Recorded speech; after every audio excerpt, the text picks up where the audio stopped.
left, and they just have to try and save these rifles. But that's the kind of round that Fnatic puts in, and LGB, I mean, they thought this was going to be the comeback moment. Because if they start winning now, I mean, even just winning one or two rounds here is going to put them right back and basically at a tied scoreline. Now, instead, Fnatic come really close to winning, because they're not just going to be at 13 here. LGB just spent all their money on this stuff. They're probably going to bounce up to 14 rounds, Fnatic.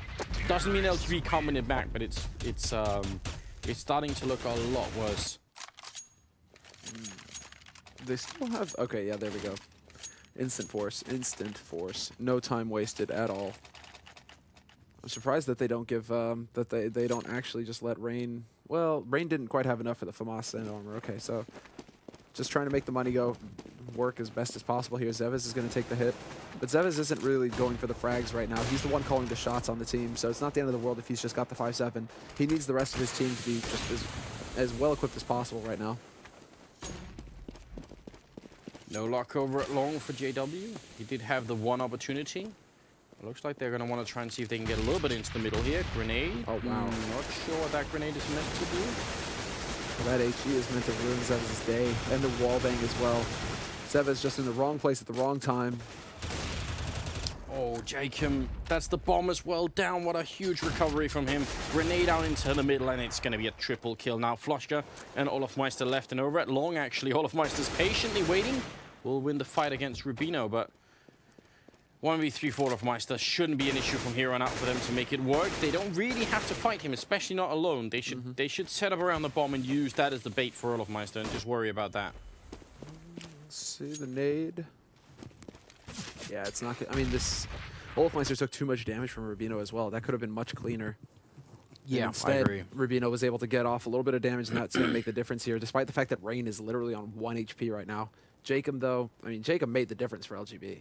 And I wanted to mention him in the same sentence as Rain as well, but didn't really have time earlier. Jacob is also just this guy with ridiculous aim and not a lot of experience on LAN as well. I believe Pantamera was his first international LAN where they actually traveled. He was able to go to a competition and compete versus international teams, not just Norwegians.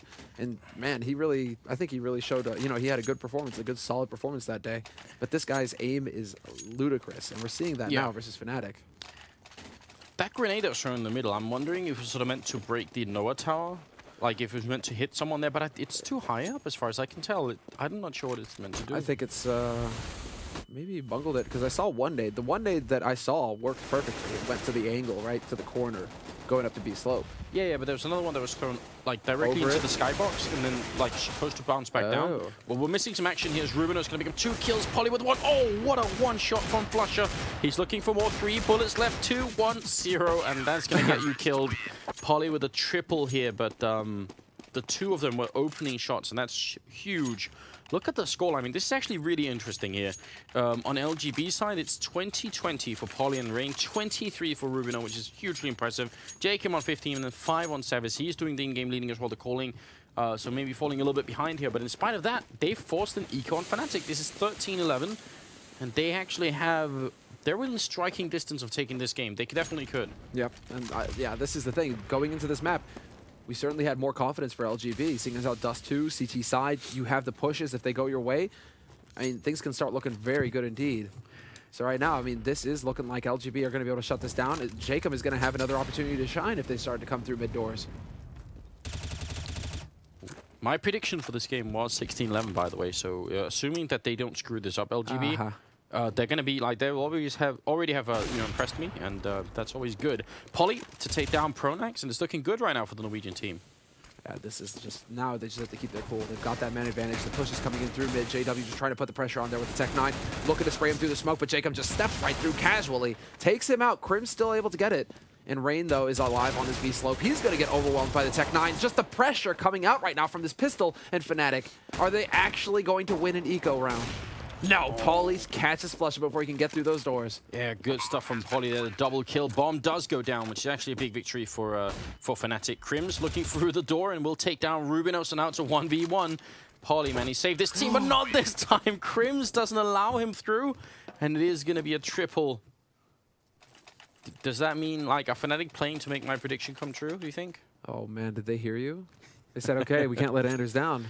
I actually think something really weird happened. It looked like Fnatic were trying to exchange pistols. Either that or they were trying to like throw the pistol out as like a fake and then just like, you know, like a grenade. Either way, it didn't work like Fnatic intended, but it looked like it worked in the sense that the LGB player that was there got so confused about what was going on. Like, what are you guys doing? Are you like... And then they just all charged out and the Tech-9s were too much. That was a really weird situation. Flusha in particular, I think, landed 2 very key kills there. On Rain and then on the man holding a window. I believe that was Zeves. LGB moving up here. Poly, what an angle here. CSET 75 to get the kill, and that's going to be JW going down. Nobody watching on short either. Crims just let that right through. Rubino takes out Olofmeister over at long, and good stuff right now. This is a force out of LGB as well.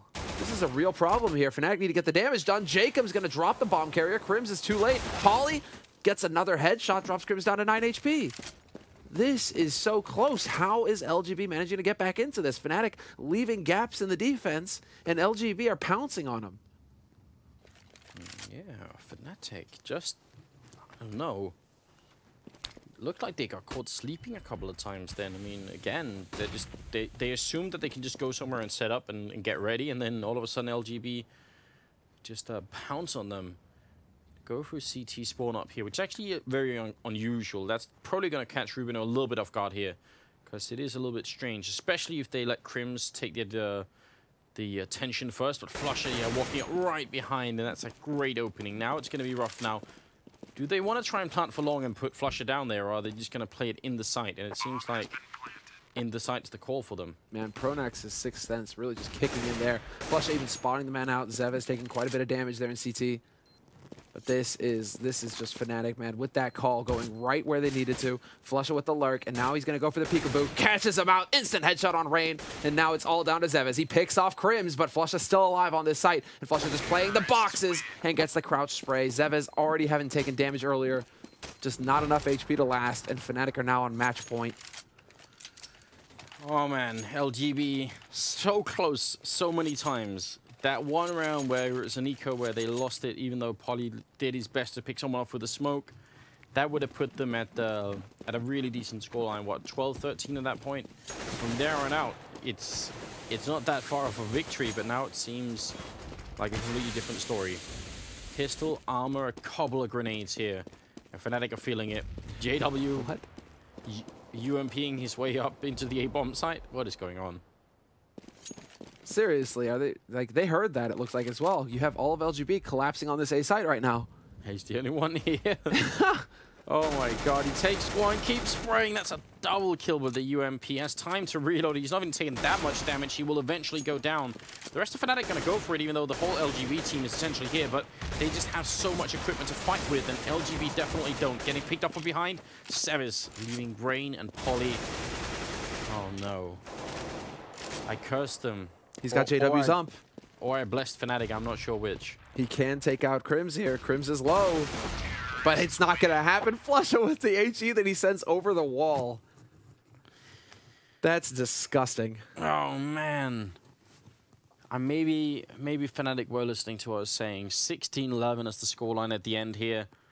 Good double kill there from JW. But they had some moments of not respecting LGB, and it could have cost them the match, to be fair. Yeah. This could have been LGB taking it. It could have gone just all LGB right there, especially after losing the pistol like that in such a weird fashion as well, just feeding themselves into Poly with the USP. I mean, Poly, if you get, like, he is good enough. Well, we saw how close it was. And it's not to throw Zeves under the bus, but I think that was the difference, is the fact that Pronax on Fnatic's side, he's in the high teens with his frags, and everybody on Fnatic is in the high teens, if not the 20s. Everybody on LGB, or 4 members, barring Zeves, you know, high teens into the 20s, and then Zeves was like 5 frags at the end of the map, and that's. You know, it's not to throw Zeves under the bus, but I kind of am. Like, yeah, but sometimes that is the case, and sometimes, you know, you just have one guy who has like a little bit of an off day. Yeah. I'm sure Zeves is going to be, you know, is going to be blaming himself as well. It happens. That means LGB are going to be playing Hellraisers, and Fnatic are going to be playing Envy, and both of those games, guys, are best of 3s, and they're tonight. Next game is going to be Hellraisers and LGB. Yeah, really, really cool match, I think. No, that's going to be entertaining. I think this is going to be a bit more of an even match between the two teams. So. We'll be back, guys, after this break, and we'll be getting into that first best of 3 of the night.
I'm a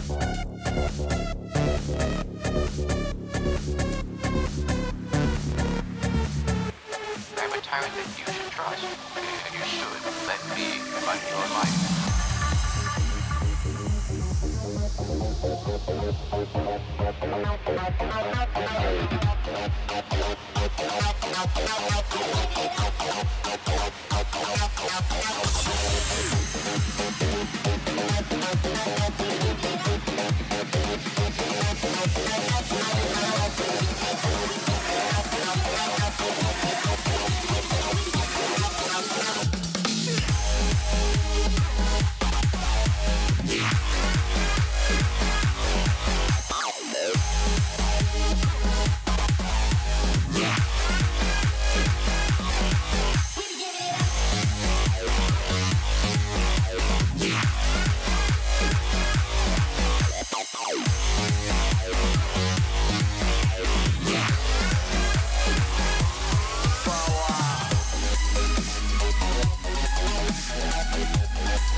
Whiskey, rum, wine, king, border, Dutch, ride, tequila.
All right. Welcome back, ladies and gentlemen. This is the FPSlover.com Björn Borg Challenge. And we've got LGB playing Fnatic. Best of 3. No, not LGB playing Fnatic. LGB playing Hellraisers. In a best of 3, it's a losers match. Because Hellraisers, they lost to Envy. LGB lost to Fnatic, although that was a closer game and a more fun one. Now they're going to play each other best of 3. And I think this is going to be a much more entertaining match for all of us. I hope so. That this will be, in the end, a much more even match. Yeah. Because clearly Hellraisers weren't on point. Adrian himself, he's not a big fan of Baguette, but, he got it that time. And so, the way that it goes is that Hellraisers, they just got beat down in their first match. LGB put up a bit more of a fight, but I really do think that's because Fnatic weren't taking them seriously. They tried not to... They tried not to get some of those Swedish meatballs. Is that what you're saying? Yeah, I mean, that's the thing, man. And the brown sauce, no. Just wasn't going to happen this time. All right. Well, so if Hellraisers win, I don't know what's like a classic CIS region food. I don't know. I should stay more educated because I honestly don't know. Well, what do you think? Because we have Inferno, Mirage, and Duster as the maps. Yeah, I don't know. Inferno, I could see Hellraisers winning that one. Gotta reload the gun real quick. Yeah, I don't know, actually. Hellraisers are pretty good on Mirage, too. This is actually a pretty good map pick, I think, for Hellraisers. But I'm going to go with LGB to win it. I still think they're better. Yeah? Yeah. There's too much strangeness going on Hellraiser's side. I think whenever Hellraisers win anything, it comes down to like individual players going like nuts. And Doja is a very good player, and when he drops 3-4 kills per round, then Hellraisers are definitely winning. But you can't really rely on that. That's too sketchy. That's the main thing here. Is what I'm wondering, Anders. And I know you shouldn't point weapons at people, but basically, are Hellraisers going to be able to feel a bit more confident going up against LGB? Because maybe there was a bit of they just couldn't get the start, and then they were never able to get into the game, and Fnatic just never let up. Do you think LGB are going to be able to give more of an opportunity to Hellraisers to shine? Yeah, but I don't think confidence is Hellraiser's big problem. I think actually they're irrationally confident in their own abilities to fight anyone basically. Yeah. And it's because individually they almost can. Like they are very, very good. It's not just Doja. Angel has had like some crazy games as well. Flamey is obviously very good. They have the individual talents to do it, so they should be feeling confident in the way. But somehow it's not the same. I think LGB can take this, and I think it's going to be 2-0 as well. Okay, I'll back That's my bet. I'll back that. But be sure, guys, to check out firstpersonlover.com. That's, of course, the fashion brand that is Bjorn Borg putting on this tournament here. So be sure to check out the site, play the game, test your speed running skills. Yeah, against Summer and I. Yeah, man, because we're up there. Both got around 25 minutes there. You're ahead of me, though, man. I've got... by like 2 minutes. Yeah. And I did get to see you start first, so I had like a little bit of an edge. Yeah. So I was learning. It was a fun game, actually, surprisingly fun. I started having a bit... Because the weapons aren't too bad, actually. You figure out that the shotgun, this gun right here, is actually pretty good. Yeah. Right? So you kind of just like stun, shotgun, and then just kind of like plow through. Little tip, conserve your ammo. Yeah. I nearly tore the keyboard in half with the boss fight. That was really, Dude, wow. Dude, when I went up against Putin. Yeah. Yeah, that's interesting. You're fighting Putin at the end, it seems. Well, we're going to go into it here. LGB, they get started on the slightly more favored side here. And if they go with the pistol, then good news to them. But they're fighting, what, 2 Deagles and 3 Glocks? It's a very CIS thing as well, this buying Deagles in the pistol. I don't even know what to think. There's going to be smoke and flashbangs on Adrian as well. He's all the way over in the apartment, so it's going to probably take a while. Could see them ending up at B, and if they do, leaving Flamey behind at A, it can work. But they get the opening. That's great. Doja, the Deagle, man, it comes into play. Jacob will get a return kill, and then they're going to fall back just a little bit. If they get Polly inside here, they should move quick on this A bomb side. Open it up for the incoming bomb as well. Rain rotating in here. Good angle. Polly, though, not hitting the shots, and he's going to get flashed out. Well, Rain inside, and then Polly, a little bit of backup, and he's going to step it up majorly. Gets the headshot on Flamey, and it's a 2v4 right now. 1v3 as Doja's the last man standing, and he's being chased down. But look at this restraint on Rain. He's not going all in. He's just sort of using the box for cover, and now they're all going to peek him, and Rain will get the kill. That's actually very nice to see, because Rain could have had the confidence then to just say, all right, I'll just go and man fight him, but he actually played it very safe all the way up to the end. So smart play. No, it was more of a kitten fight, really. Yeah. You know, small little scratches all along, and eventually that wore Doja down. I mean, those kittens, man, they can be relentless. You know, I'm telling you, we had like 10 of them at the good studio at one point. You had to fear for your life at certain points there, man. When Chinese you were torture, death by 1,000 blades. Death by 1,000 kitten claws. Like, those things are vicious. So, I mean, I'm thinking, you know, Rain, he channeled his inner kitten. He got the job done. And LGB, that was actually just, you know, all joking aside, that was just perfect play, as you say, man. Kept himself alive, waited for the rotation to come in from the B site, and at that point, they took the fight as 3. There was nothing Doja could do at that point. Even if Doja gets 1, he's not getting out of there alive. And now Rubino, pro 90, but he gets run and gun, the crouch spray. Rain is still here, however, and they decide to still peek him. He almost got Kucha there as well. In fact, he will pick up Kucha right here. So that's now a triple for Mars. Still plenty of bullets. He makes it an ace in the end. Rain, Eco Warrior here, going to be picking up two rounds for LGB. That's really good. 7-0-0. Always a respectable scoreline to start off with. Yeah, it looked like Hellraiser could have had that opening. I mean, once you get that opening frag, you know you're onto something. But they kind of ended up fighting a little bit too much at the little pit. Yeah, plenty of money in the bank as well for Rain in that round, so he's going to be very pleased. We can see just full equipment on LGB side. Hellraiser's going for the buy here. No matter what happens, they want to try and catch LGB off guard pretty much. Good dodges on the HEs. And that last one there, I think the roof soaked up a little bit of the damage. Doja should probably have taken a bit more there. Still. Yeah, look good. This isn't looking too shabby for LGB. Because Hellraisers, okay, they've got rifles, but Adrian's the only man with the smoke. They have 1 smoke and 3 flashes to work with right now. And if they aren't winning the duels, this is going to go south for Hellraisers. What is the Norwegian national food? Because it's not going to be meatballs. What are they going to get a taste of next? I'm trying to think. I want to say like fried moose or something, but it probably isn't, is it? It's probably some sort of fish. I'm sure. I can see that happening. I should know more. Somebody tweeted us what it is. Like our ignorance of both CIS and Norwegian food is quite astounding, really. Help us out, guys. In the meantime, they're actually rotating back to A, which seems like it's a really good call. There's been a call for pause as well, so hopefully that's not anybody's disconnecting or anything. They seem to be all on the server and moving around, so hopefully just a minor issue. Good position here from Rubino. Should be able to catch probably 1 kill and then maybe also stay alive for a little bit. He will get that one on Kucha and then falls back. It's always a really good angle, that one. It's hard to judge exactly when people are going to be there. Rain inside has already spent some bullets here. Takes a long fight and comes out short against Adrian, but there's still so many people here. Not a lot Adrian can do, and he's got no time anyway. If he could have got a bomb plant, that would have actually been big, but now he's just going to be hiding and saving. And they don't have any ET grenades, and Sevis, I think, is too far away with the Molotov anyway. So, not that much of a successful round after all there for Hellraisers.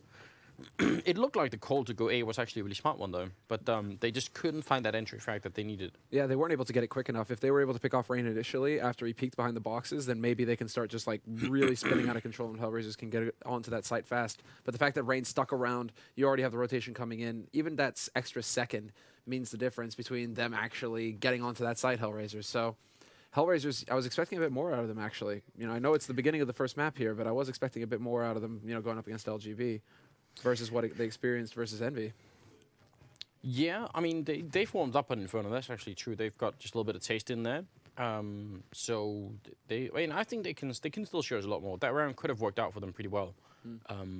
They didn't get a lot of chance, and I mean, the way that they peaked Rubino as well, it was just really just one guy peeking him by the pillar that's in the CT spawn, essentially, by Archway. Yeah, that's always such a tough place. Yeah, it's a tough place, and when you peek him alone, that also means Rubino can just walk away. Yeah. Like, if they had been like 2 or 3 people peeking that angle, maybe Rubino gets 1, maybe 2 if he's extremely lucky, but he at least won't walk away from that situation. He kind of did, so... but that's very much Hellraisers. Again, they take individual fights, and there's not much of a chance for a refrag, and that's, like, one of the most frustrating things about watching them. When it works... They just kill everybody all across the map. They win all the fights and that's it, you know, home safe. It just doesn't feel like it works often enough. No, like they never really seem to stick it. And this time it's actually Rain opening up and taking down the 1 rifle they had. Adrian did have rifle armor, now they just have the rifle. So let's see. It's that CIS AK again, man. Yeah. Going back a long ways. Flashbang out. Zev is going to take the peak, but they were actually ready for that. Yeah, way too slow there by Zeves. Luckily, Polly is here to plug the gap. He's going just for flat spray. Angel's going to be able to make it past and pick up the M4, however. But then he runs right into Rain. Kucher does manage to return a frag, but Doja's too far away to really have an impact with this AK. This AK would have been huge if Hellraisers had it pushing onto this site. That could have made the difference, but now Doja has to go into a 1v3. Polly's going to spot him out, and no Kevlar means you get aim punch. Means most likely you're going to die. It's upsetting even to watch when it happens to someone else, isn't it? You feel like, oh, come on. Yeah. Aim punch. I don't stand a chance. Well, it's still early days for Hellraisers, and they're on the less favored side, so I'm not too panicked yet. And I like the fact that Kucher's picked up an AWP so soon in the half here. 2 Molotovs as well. Let's see what they can make work with it. I wish they would, wish they'd try and do what they did earlier, essentially. Like, push up to B, show yourself there, and then fall back to A quickly, especially if you have 2 people already waiting there. If they push in by the time that LGB have 3 members in B, that's a pretty good deal for you. You're going to be happy with that. That means you have a 2v2 going on in A. If you get even 1 kill, or even just delay long enough for the rest of your 3 members to come in, they're going to be there before the CTs will. Like, the rotation time from T-Banana, as opposed to inside the B-bomb site, is way longer for the CTs to get to A than it is for the Ts there. They can be way further back, and it just works better. Well, it's looking like it's going to be an A play here this time around because Kucher, with this AWP, Hellraisers are clearly counting on him to take command of these angles and open up the map, basically. They want to catch somebody peeking on LGB's side. Only problem is LGB, they're reacting in a very smart way right now. They heard that op shot. Now they know that Kucher could be lurking around here, and the smokes go down, meaning it's kind of safe to move back up again. But before that, they know they cannot peek with because they're running the risk of Kucher picking them off and giving that entry frag to Hellraisers. So Hellraisers now, knowing that they aren't going to have any joy over here on the A site, they decide to try and switch it up and go B. But that AWP is not going to be as useful over here. Oh, Ruben with that pick off there, basically giving away the whole plan that Hellraisers had in mind here. A lot of smokes and flashbang raining into B, but they've got 15 seconds left. At this point, not even Na'Vi would be pleased. So Severs hiding by Oranges is going to take down one, goes for a second one. Good job here on Severs. He almost gets a third one there. In fact, Kucher very nearly burning alive. 4 seconds left. The plant, is it going to go through? Angel is there, and he does put in the last number and then dies very swiftly. Good job from Severs, who a little bit invisible on Dust 2, but you know, he's stepping it up already here. And it's going to give it a 4-0 lead here. 5-0 lead, sorry, in fact, for LGB. So good job on their part. And I did get an update in the meantime. A lot of people saying that the national dish in Norway, something called fårikål, which I'm guessing is some sort of cabbage with something else. A lot of people saying some salmon as well. That does sound very Scandinavian. It's not very clear yet. It's not very clear. Fårikål? Fårikål? I don't know how to pronounce that. I mean, I should, because... Give it to me, give it to me. Maybe I'll do a better job. Yeah, you do a better job. Let me see. I mean, Danish and Norwegian is essentially the same, so I'm probably, like, embarrassing myself. I'm sorry, guys. Fårikål? Yeah, there it is. What the hell is that? Whoa, it looks really tasty, though. People sending pictures as well. No, it's not... Yeah, but it's not korv. It's korv. It's like K-A-umlaut-L. Yeah. All right, we'll get back to that in a little bit later. The food talk will continue. Just rounding a minute on the clock here into the 6th round, and we'll see if Hellraisers can pick up something. They've got the bomber at 2nd mid, and they're all at the middle. This looks like a clear mid push. Question is, are they going to get the pick off to go either Archer Quad? Rain flashing out, just trying to buy a little bit of time, and they have a good setup for this LGB. Jacob going to open up with a pick. Ruben flashes his way back. Flamey with a good return kill. Now the opening is there, and they got to pounce on it here. Ruben with 1 kill goes for a second, and it's a triple kill for the Norwegian player before he finally goes down. No, actually, I think one of them was stolen by Jacob there, so only a double. Doja and Flamey, though, now they're taking a long time, considering that LGB basically know what's up. Yeah, exactly. I'm actually surprised. 20 seconds. Right now, I'd actually like to see the rotation come out because there's only one guy here that they've seen. Now they see the second one there. Doja managing to get the drop on him, but Flamey's taking too much damage, and that bomb is dropped too far away. 9 seconds left, and once again, Hellraiser's just running out of time. LGB doing such a good job of running down this clock. It's very clear right now that Hellraisers, they're looking for entry frags. Like, that's what they're desperately hoping for, that LGB will just give them that first frag. That LGB are doing such a good job of peeking, but only peeking very quickly and then falling back to the site, making it so that Hellraisers have to commit before anything can happen for them. But then you're running into the likes of Rain, Rubino, Jacob. I mean, these guys are woken up right now. And there you go. Rain just sprays down Kucher, does half damage to Angel. I mean, this is pain right now for Hellraisers.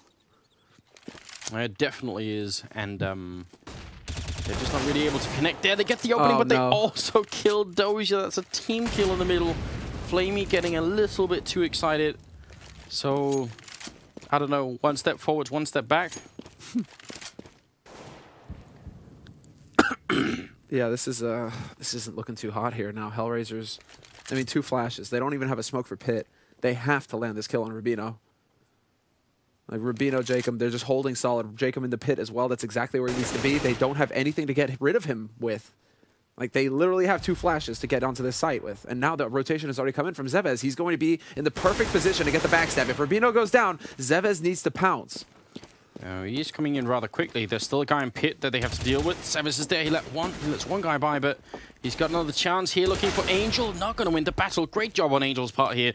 We are into a 2-on-2. 30 seconds, a lot more time this time, but Jacob still doing a lot of damage from down here. And now Angel, he's got to move quick or less. You know, backup's going to come in here. It's only going to get worse. Second for second, Angel is going to be in a worse position. He walks in here, does get the kill, but then Polly's shown up, and those are the vital seconds. The moment he hesitates just a little bit, and Polly's going to get closer and closer. Rain currently top fragging, but everyone else on LGB doing a pretty fine job. 7-0 right now. Hellraisers aren't getting a breakthrough right here. No, they are not. And Jacob is the real hero of that round pretty much for LGB. Because Zevez was a step too late, and then he missed that duel. He lost that duel. So that's the problem. If Jacob dies in the pit, Hellraisers, that's the thing. It's coming down to these single players that are just ruining Hellraisers rounds. Every time Hellraisers look like they can get an edge, either it's Rain or Jacob or Rubino, they're just there to mess them up. This time around, it was Jacob just staying alive in the pit and allowing for Polly to rotate through. But there's the opening. And there's the headshot. Nice one there by Flamey. That's what we will love seeing. And now Jacob's going to come up even bigger than last time because there's a lot of people coming, but they are really not that fast again. They should be way quicker than this on the Hellraiser side. Excellent grenade. Going to bring Adrian down to 20 health. And Jacob is just proving a real troublemaker down in pit. Flamey got picked off here as well. Rubino not controlling the spray. So it's going to be up to Polly again. Hellraisers making their way through this time. Good job on their part. Could be the first round for them here. Yeah, I think this heavily favors Hellraisers at this point. Polly's only got the AWP as well. He's so far away. I'm actually not really pleased with Polly and how long it's taken him for him to rotate over to that A site. Like every time it seems like he could be there 5 seconds earlier, but he's just still sitting over on the B site. And now so much time is burned off this clock. He might as well back up now. Just save the AWP at this point because you're not going to get it done, Polly. No, I agree. Not really going to happen. Shot in the back as well. An AWP surrendered to the terrorist side. But it's always really hard to know in those situations whether or not it's Polly being a little bit out of the loop, or if he's getting a call from his teammate saying, "Don't rotate yet. We don't know what's happening." Yeah. That's really, really hard to judge. But it does seem like he's a little bit late. Whether it's his fault or someone else's, well, we'd have to listen to the team speak and also be able to understand Norwegian. Or actually Danish. All of these LGB guys speak Danish really well, which I'm impressed by. Well, they all live in Denmark, don't they? Yeah. Like Zevez lived there, Rubino lives there now. Yeah, They're all invading. It freaked me out the first time. I was like, wait, what? What's happening? See, that's the thing, man. Half the time I forget that you are Danish, Anders. And then you start talking on the phone, and I'm like, what? It happens every time, too. Yeah, I was weirdly, last time I was on the plane home, I was sitting next to a girl who said I sounded Australian, which I was like, all right. She was from Chicago, so I don't know if that's the thing. Oh, well, there you go. There's your reason, then. Polly looking down the middle, and he's going to go down. Nice peek from Kucher. That's the kind of opening they need now. This is where most teams should be able to just get a little bit more info. If they force them back top banana, well, then they will have done really, really a good job. And they can just peek around the corner in there and spot out whoever is. I can't actually see who that is. Is that Severs? Yeah, Severs holding. Mm-hmm. I'd say B right now is a really good pick. When you're a man up, B is always a good site to hit. It's a good place to be right now. There's a rotation coming out as well. I believe that's Rain, who's starting to work his way through Speedway. Problem is now Jacob spotted Adrian. I think he spotted the bomb, or he should have spotted the bomb there as well. So that should be the instant rotation to come back. 2 guys down on the A site.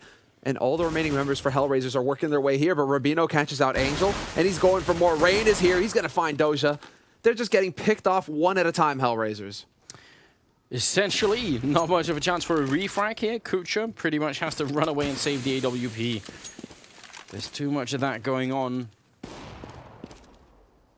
The whole concept of grouping up and pushing together somewhere is just not something they favor a lot currently, which is going to put them at a very weird position. Yeah, it's sheep and cabbage, our producer just told us, the 4 equal. 4 equal? Yeah. I know. I mean, it would be exactly the same word in Danish. I'm just like scared to try and say it, but what is it called? Korv? Korv? No. But I thought korv was like. Yeah, no, yeah. No, it's no. Never mind. Oh, Look, shut this is meat. we'll do like we'll do a whole translation another day. This is going to be way too elaborate. Well, Hellraisers at least had enough money to go for a buy, which I wasn't even really convinced they would have been. But they could probably end up losing this whole first half if they don't actually win this round. There's so much riding on this right now for them. Because it's going to be 10, maybe even 11-1 before they get a chance to do something here again. Unless they start winning. They're up in apartments. But they're going to get found by Jacob. He has that really good angle. Yeah, that is a nasty angle, actually. Right, sitting there in the flatbed of the truck. Just you only can see his head at that point, basically. And if you don't react, he's got your whole body there. It's going to be brutal. So now, once again, Hellraiser's looking like they want to take this towards the A site. They do have some gear to work with this time, at least. They have 3 smokes still, 2 Molotovs. So there are some options here to try and force LGB out into the open or block them off. Now, do Hellraisers find the opportunity? Because they've got 35 seconds left now. Good stuff from Kucha. Getting the return frag. 2 people in pit, and 30 seconds is just not a lot. Flamey's getting in here, but if they notice the bomb, and if the bomb drops out on quad, then the whole thing can fall apart here. Flamey getting the... Oh, not getting the kill. Doja coming through with 1.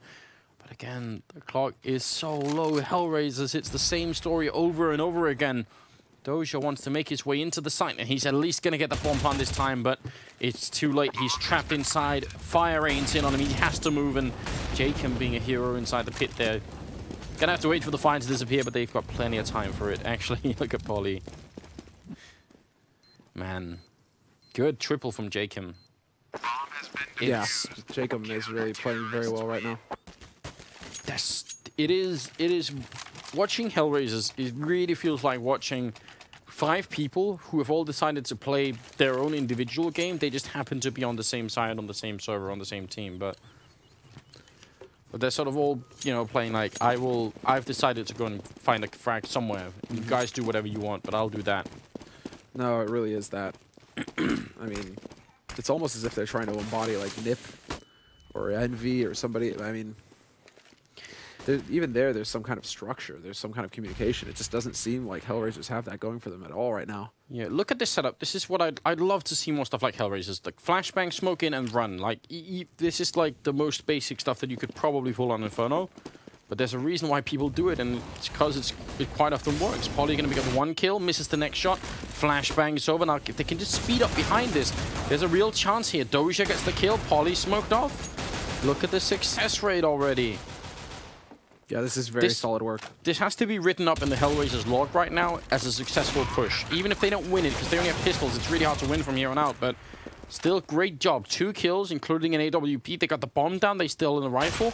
Really good stuff. Adrian goes down sadly, and Doja here can't hold his sight. But still, if they do this with rifles, man, I love it.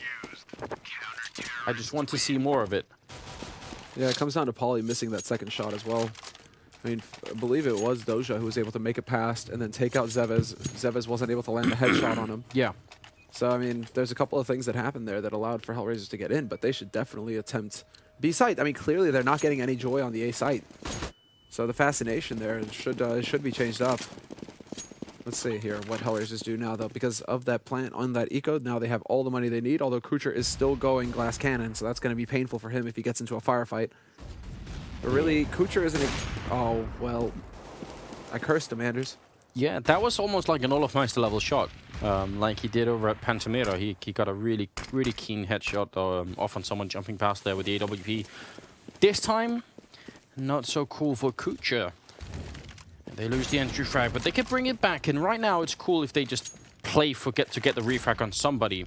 And they could do it together, but if they have someone they trust, I mean, that guy can try and work for a refrag as well. Very nice. And you see them all pre-aiming that spot that Rubino was playing from. Now Rubino's going to be avoiding that. And you can see it. He immediately backs off, changes up his angle. Right now, if they commit, Rubino has a shot. Now he spots him out, and he still loses the duel. Rubino did everything right, but Angel just managed to land the shot first there. Nicely done by Angel. Now that they're in an even position again, now they need to start working together. They kind of had to take a risk to get to this position, but now they got to really make this work. Poly, not going to catch anyone. It's going to be all up to Rain. But, you know, having one guy alone here against 4 people, Rain is not a bad person to have left. Rain is the perfect person to have here, actually. Molotov is going to force him out into the open. However, he spots them going for the boost, though. Too much given, and he's going to get 2 kills. This is the difference. Rain will lock this site down single-handed. He's going for the 4th one. Well, a triple kill in the end, but that is just a sick performance from Rain. Keeping his cool, getting out of the flames, not overcommitting, just getting out into the open. As soon as he spots him, just locks it down. Yeah. I'm wondering if they took too long staying in CT spawn and outside as well. If they all just group up. I mean, maybe they didn't exactly realize that there was only Rain in here. Maybe they thought there was going to be another guy construction or something, so they wanted to try and play it a little bit safely, but it's painful because that was a good comeback from Hellraisers into the round to begin with. This time they pick up Poly, and they are going to speed up, and I think speed is the key right now. Seves goes down. Great entrance from Hellraisers. Absolutely perfect. This time, no hesitation. Oh. But Rubino, he almost killed 2 that way. And they're still spraying through the grenade. Oh, it's going to be a touchdown. Not quite. They barely live. I think they got out and dodged them, but that could have been a double kill with the grenade. Oh, that's a great smoke going down to block off construction.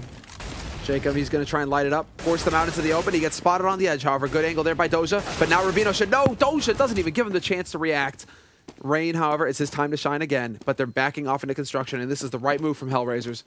Just play the angle. He has to get on that bomb, and there's 2 of them. They can peek him at the same time. Why are they running out one after the other? There's not going to be enough time. Rain is holding it, and Edren is going to come in and take him out. So he goes up with the bomb, and it's a bit sad for Hellraisers because the one round they win, everybody dies. Yeah. Meaning, if they lose this upcoming round, it's probably going to be 13 to 2 for LGB. It's already a good scoreline. Like 11-4 would still be pretty good for LGB, considering Hellraisers are supposed to be doing better on T side here. But right now, they're not. I do like the fact that they managed to sort of speed up behind the initial frag they got. I think that's really good. No more hesitation on their side, really. Right, LGB is still able to put together a decent buy, so this isn't too bad, actually. This is going to be the biggest round of the half, practically, because it's the difference between life or death here for Hellraisers. They need 4 rounds. So this is it. Now is their time to shine. They've got the grenades. They're going to just go straight for A site this time because they are very limited. No smokes, the flashes, and they're just running right into the blender. Rain with the double spray down. Jacob waiting at pit, catches Adrian trying to get out of the apartments. And that pretty much ends it. Flamey, Kucher running away, and Jacob hears, he heard that. The thing is, they can't even run away and hide at this point because there's so much time left on the clock. That's now triple for Rain, going for the quad, but not quite going to pick it up. So, last man standing, Kucher, 1v4. And it looks like that 13-2 scoreline is very likely at this point. Rubino with the final pickoff, and Annihilation. They just don't have any money here. This is definitely a slaughter, yeah. And the rise of Scandinavian Counter-Strike, pretty much, man. The LGB are just looking very good right now. Yeah, and I mean, the thing is, there is actually enough talent in the Norwegian team to pick up like a second team. You could do that. Like, they're probably missing Mock, Hoyland, Skirk, Sentries out there somewhere as well. Like, there's Ensa, who was previously in this LGB lineup. You could make a secondary team, which that would be really powerful. So, yeah, why not go for it? Jacob? Well, did he do a double take into bedroom thinking, can I make this? Can I go for the peaceful option and just run? But that was never going to be the case here. Adrian with a good pick off. Second kill comes in on Rubino. Great stuff here. The Tech-9. That's the answer. Flashbang out, and he does steal a rifle. They should get the bomb plant down, though. It's going to actually take a long time here. Angel trekking his way over through apartments. That total lack of fear, man. But Zevez misses the read. He could have had the perfect timing to ruin Hellraiser's day there. Because that bomb making its way out of apartments, he would have been in position to catch him on the balcony. Instead now, Zevez, he's going to have to wait for Poly to rotate over from that B site. There is already the Triangle of Doom set up here on this A site. Hellraisers All they have to do is play it patient.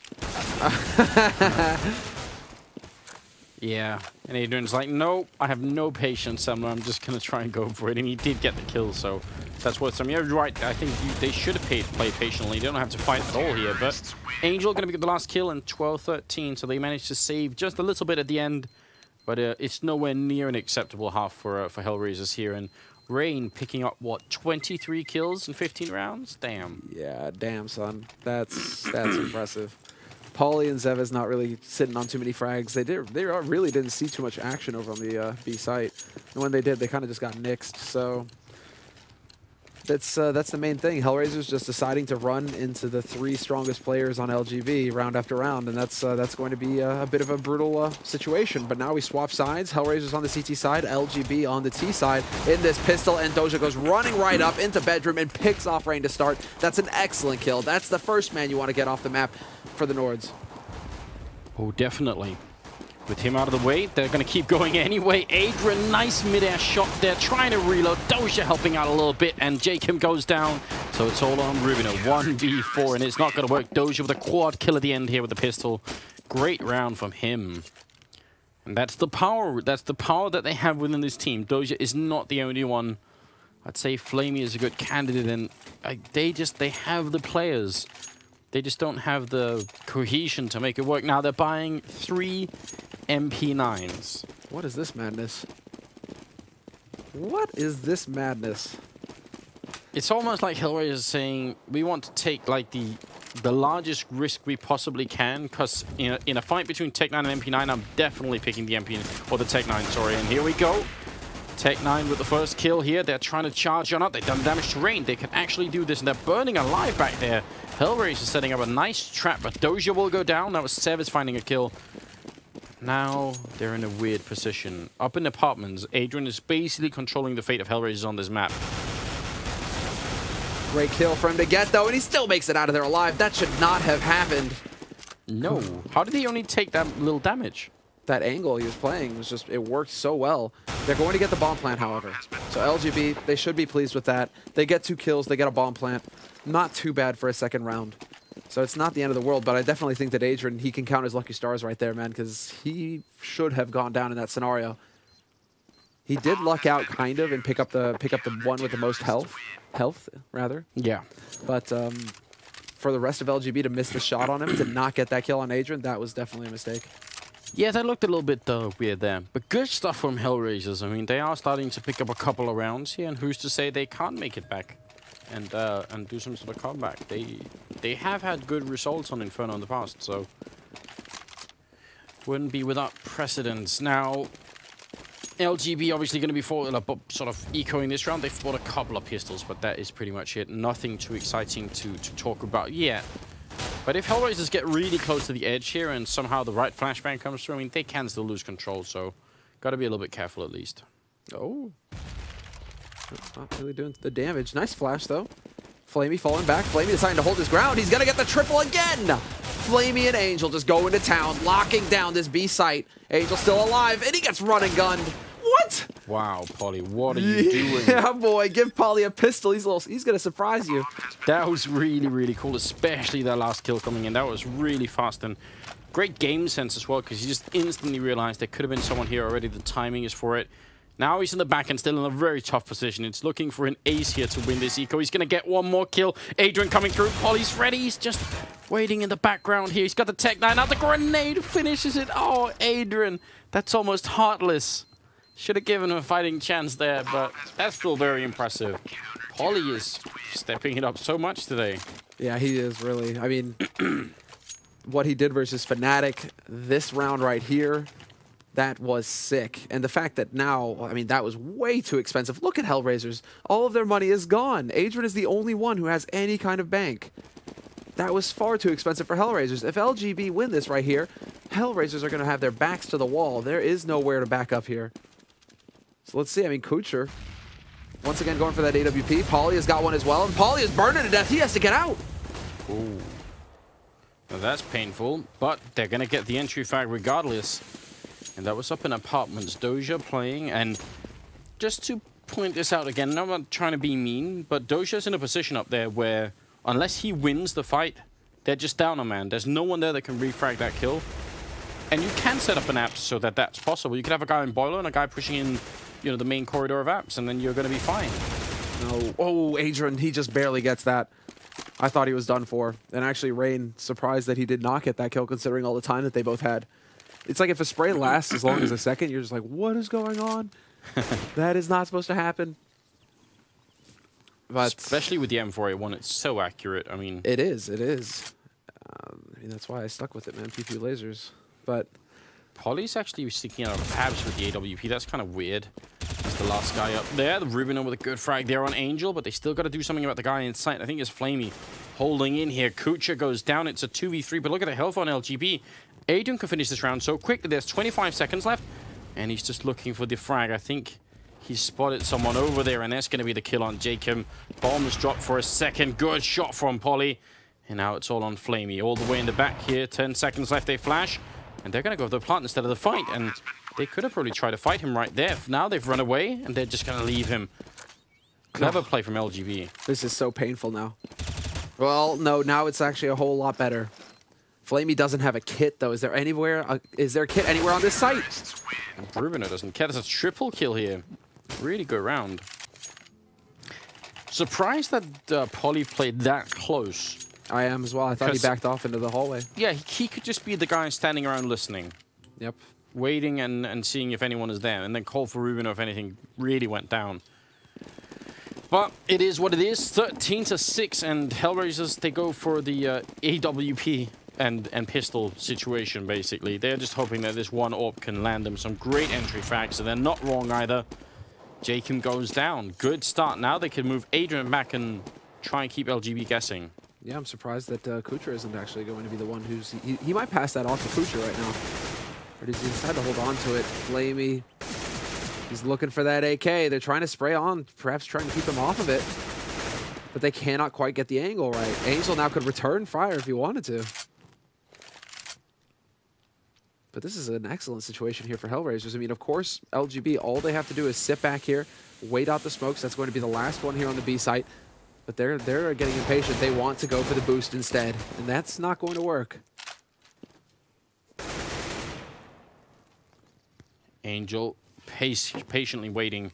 If he stays here and they end up going A, and they will have some advanced notice because Dosha's up in the apps this time, and he's in bedroom, which is actually, if you're going to be alone, this is not such a bad pick. And he does have a friend down there as well. Adrian is there with the AWP. They could push up behind them. This could actually work out for Hellraisers. They're rotating people over.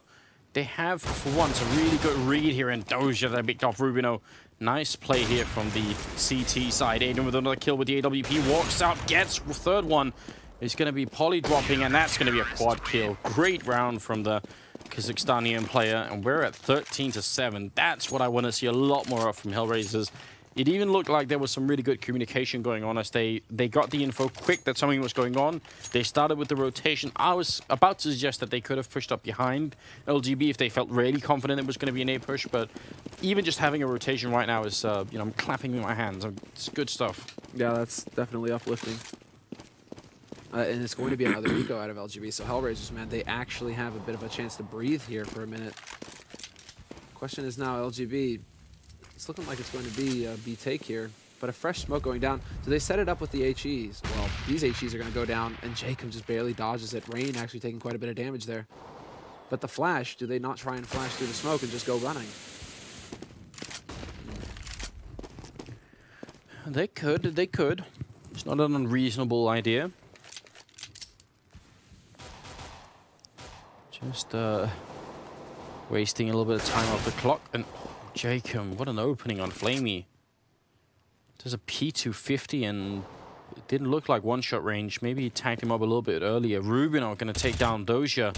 It's a round that Hellraisers can't afford to lose, but they're going to lose Adrian as well. What's going on? Kucha finally coming through the shot, and the bomb is going to be planted no matter what. And Hellraisers, they could try and fight this, but if they lose the rifles, they're pretty going to be ecoing.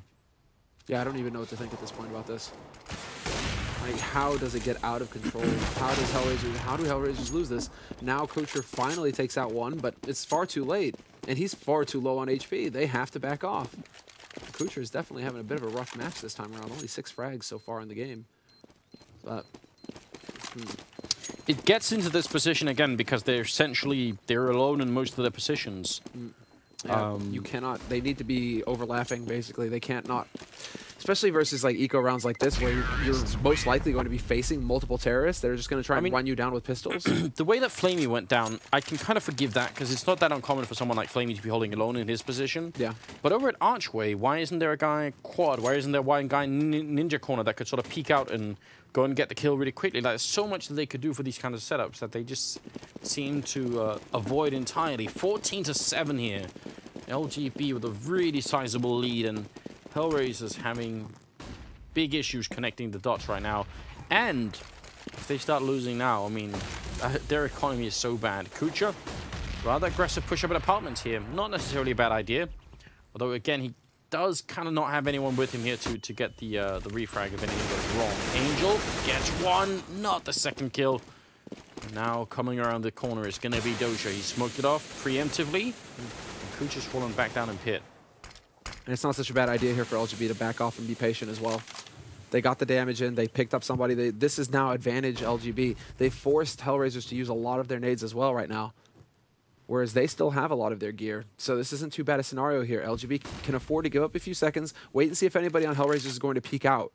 But Kucher's waiting on the angle, and he misses the flick somehow. Yeah, just a little bit a pixel. I think he basically shot right between the wall and the player, so that's a real shame. And now they're going back into... Well, I think they're going to go end up at B, but these smokes that are raining in here from Rubino are going to be indications of an A push, a very, very common smoke as well. Usually there's two, which might actually be a tell that something else is going on. Kucha not going to miss this shot, but no one rotating out of B either. Adrian in a great position here. They could definitely win this round. Just one max 7 shot and it should be all over. There it is. Flamey actually the one picking that one up, and in the background he's going to get the kill on Rain as well. 10 seconds for Rubino to get this kill on Flamey and put the bomb down first. Mission accomplished. Now he needs more. And Kucher stops running just at the right time there, but they are both coming in together. Doja looking back. Is there the shot? He's going to go for it, Rubino, and he's going to drop Doja down to half HP, but it is not going to be good enough. Not this time, at least. Doja keeps his cool, and Kucher isn't even necessary in this retake. So that is very nicely done there. Bit of an off timing there, bit of a mistake made by Zevas as well, running before that smoke popped. There could have been a lot more pressure over on that A site, but it wasn't the case this time for LGB. No, not this time, but I'm glad to see that Hellraisers didn't freak out and just over-rotate, because they're under so much pressure. That's really when you're going to start making like basic mistakes and run before you see the bomb or anything like that. So, you know, credit to them for not giving up the B-bomb site too easily. Smoke out for Kucha. Going to land at the bottom of Banana, and at the top of Banana, we've got the rest of at least 2 players from Hellraisers waiting. They are doing significant damage right here. Flaming with a good double, but it's going to be returned. And Angel, he gets one, and it's not going to be any kind of comeback from LGB this time around. They were a little bit too busy throwing grenades and not busy enough shooting. I'm surprised at the number of nades there. But 2v4 right now. They know that somebody's mid, but there isn't a whole lot for LGB to go off of, really. 2v4 on Inferno. It's a nightmare. And I'd almost like to see them just go for, like, smoke on CT, smoke coils, and run onto that B site. See if they can't just get in there. Slow play, though. I mean, they still have 50 seconds, but this is going to get to the point where they really just need to kind of get in here. And B site could be the right place to go because there are so many angles to check on A site. You do feel very exposed running in here. Yeah, I agree. I mean, they waited a while. They waited around for just a second, seeing if Hellraisers were going to come and peek them somehow, and obviously that's not happening. So now they got to rely on some stunning entry frags here. That's the only way to get back into this round. And they could start off with Pit here. They're waiting. They're in a good position, but now they've been spotted out, and backup is going to come in here with just 20 seconds. They really can't go anywhere else at this point, so they have been found out, but they're going to get both the entry frags. Oh, no. Hellraisers deciding to fight, essentially, before the bomb plant is even attempted. And that caught them in a weird position now. That practically gifted LGB this round now. Both members, however, in pit, and Paulie decides to run out into the open. Perhaps trying to bait it. Do they know that Rubino is here? I think they're going to go and check it.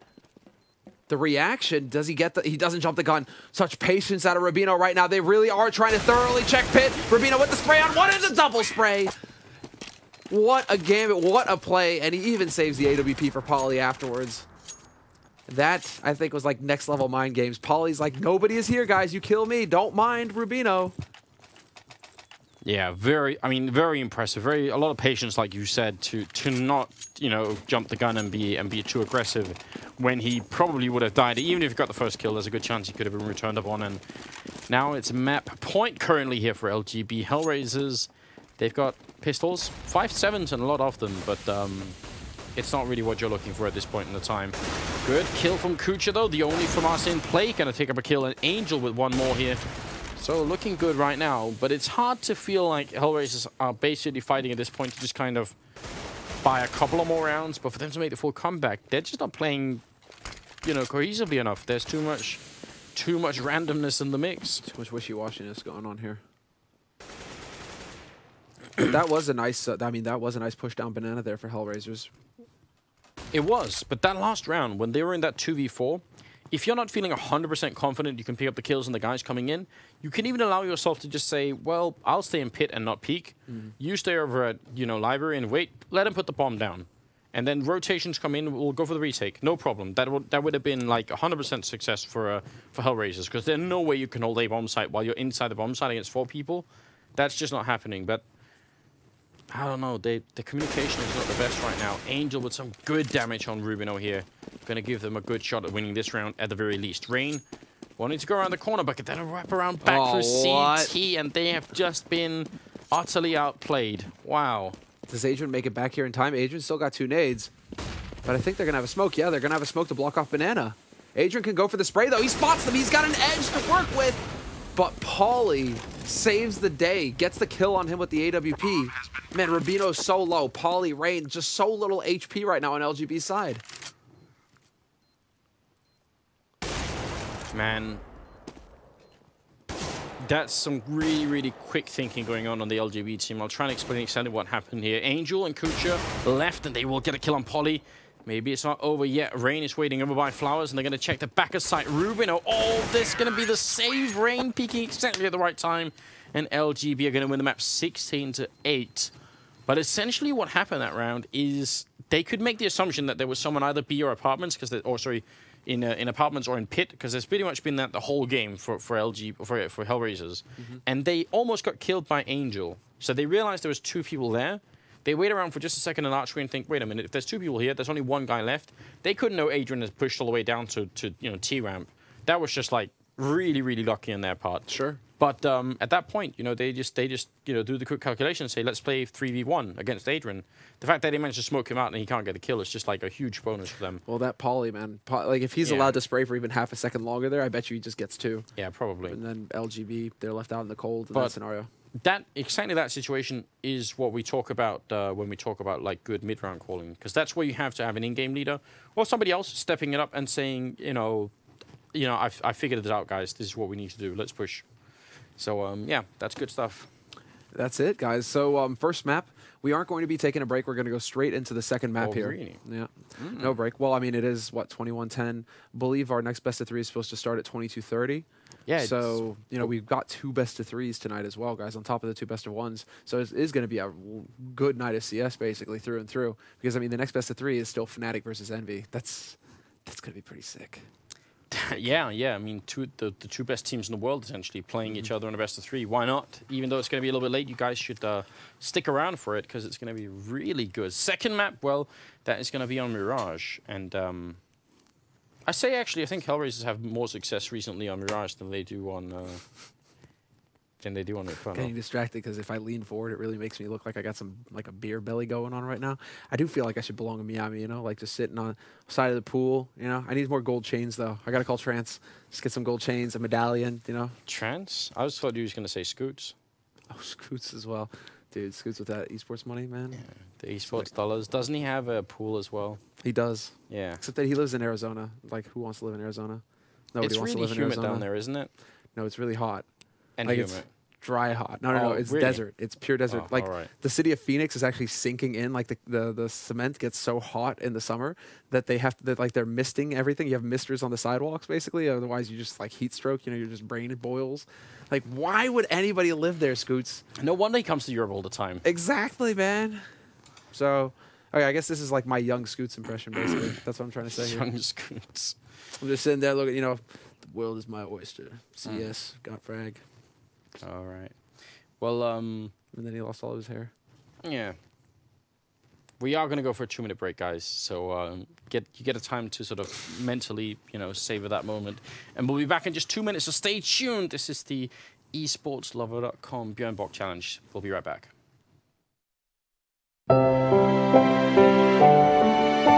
Audio Jungle.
Welcome back, ladies and gentlemen. It's the second map here. It's the losers match between Hellraisers and LGB. We're going to go on to Mirage.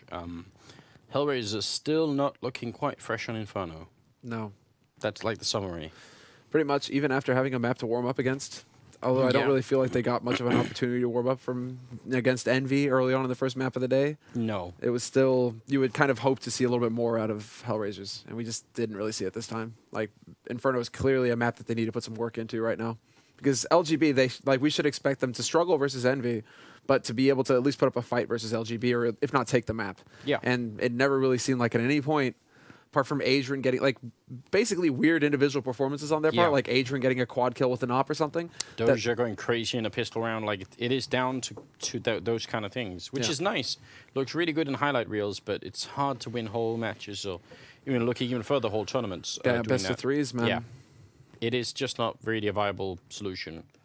I don't know. Bring back Blade. I think we said this earlier, but he's playing, you know. So, well, I don't know. I mean, if you see such a huge difference in a team from one event to another, right? To have, like, you can really tell. I think it was almost a crutch for Hellraisers. Because I feel like now that they don't have Blade, they got so used to having Blade, and they were so happy about having Blade, that now that they don't have Blade, it's as if, you know, it's been like, you know, just they've lost what they want to do. They don't really seem like they know what they're doing on the map anymore. They're just kind of back to their old selves again. I mean, it is just really, really confusing. I need to talk more to Hellraiser. I'm gonna try and find Angel somewhere and see what's up, because it really feels like there's something weird going on. Angel, spread your wings. Yeah, and Angel's a smart guy, and he's a smart player and a good in-game leader. So it isn't just that. Like, Angel could definitely come up with stuff if he needed to, but it just feels like they're not really interested. Or something else is going on that we don't know about. I mean, we'll have to do more research, more digging, or someone else should. Rain and Polly left here. It's obviously a knife round versus Angel and Adren. And you want to start on the CT side of this map, especially if you're Hellraisers. Get off to that good, strong start and see if you can't push this onto a third map. And they're going to do at least the first part of that, winning the knife round. So if you are just joining us, a big welcome here. This is the firstpersonlover.com Björn Borg challenge. Remember, Senna and I played the game earlier and tried to run through it, and there is a leaderboard going on if you play the game. It's a browser game, and you can just go and play it at any time. Firstpersonlover.com. Yeah, and you can go in and tweet at Björn Borg, really easy to find, and you know, show them your scores, and maybe you'll win some stuff. So don't forget to do that. Hey, win something like this. You've got got a very fine pair of underwear. You've got the white trunks, but I've got the black one. So, well, this is only normal, Anders, because, you know, you're my Yang. That's a really creepy image. I beg of you, no one Photoshop that. It is going to be the first round coming up here in Hellraisers. They've got some grenades here, in fact, a lot of grenades, considering LGB do too, but only one smoke, and they're actually already up connected. They're so fast on this Norwegian team. Look at this. Kucha running back, and he's blocking Angel, but they get the kills regardless.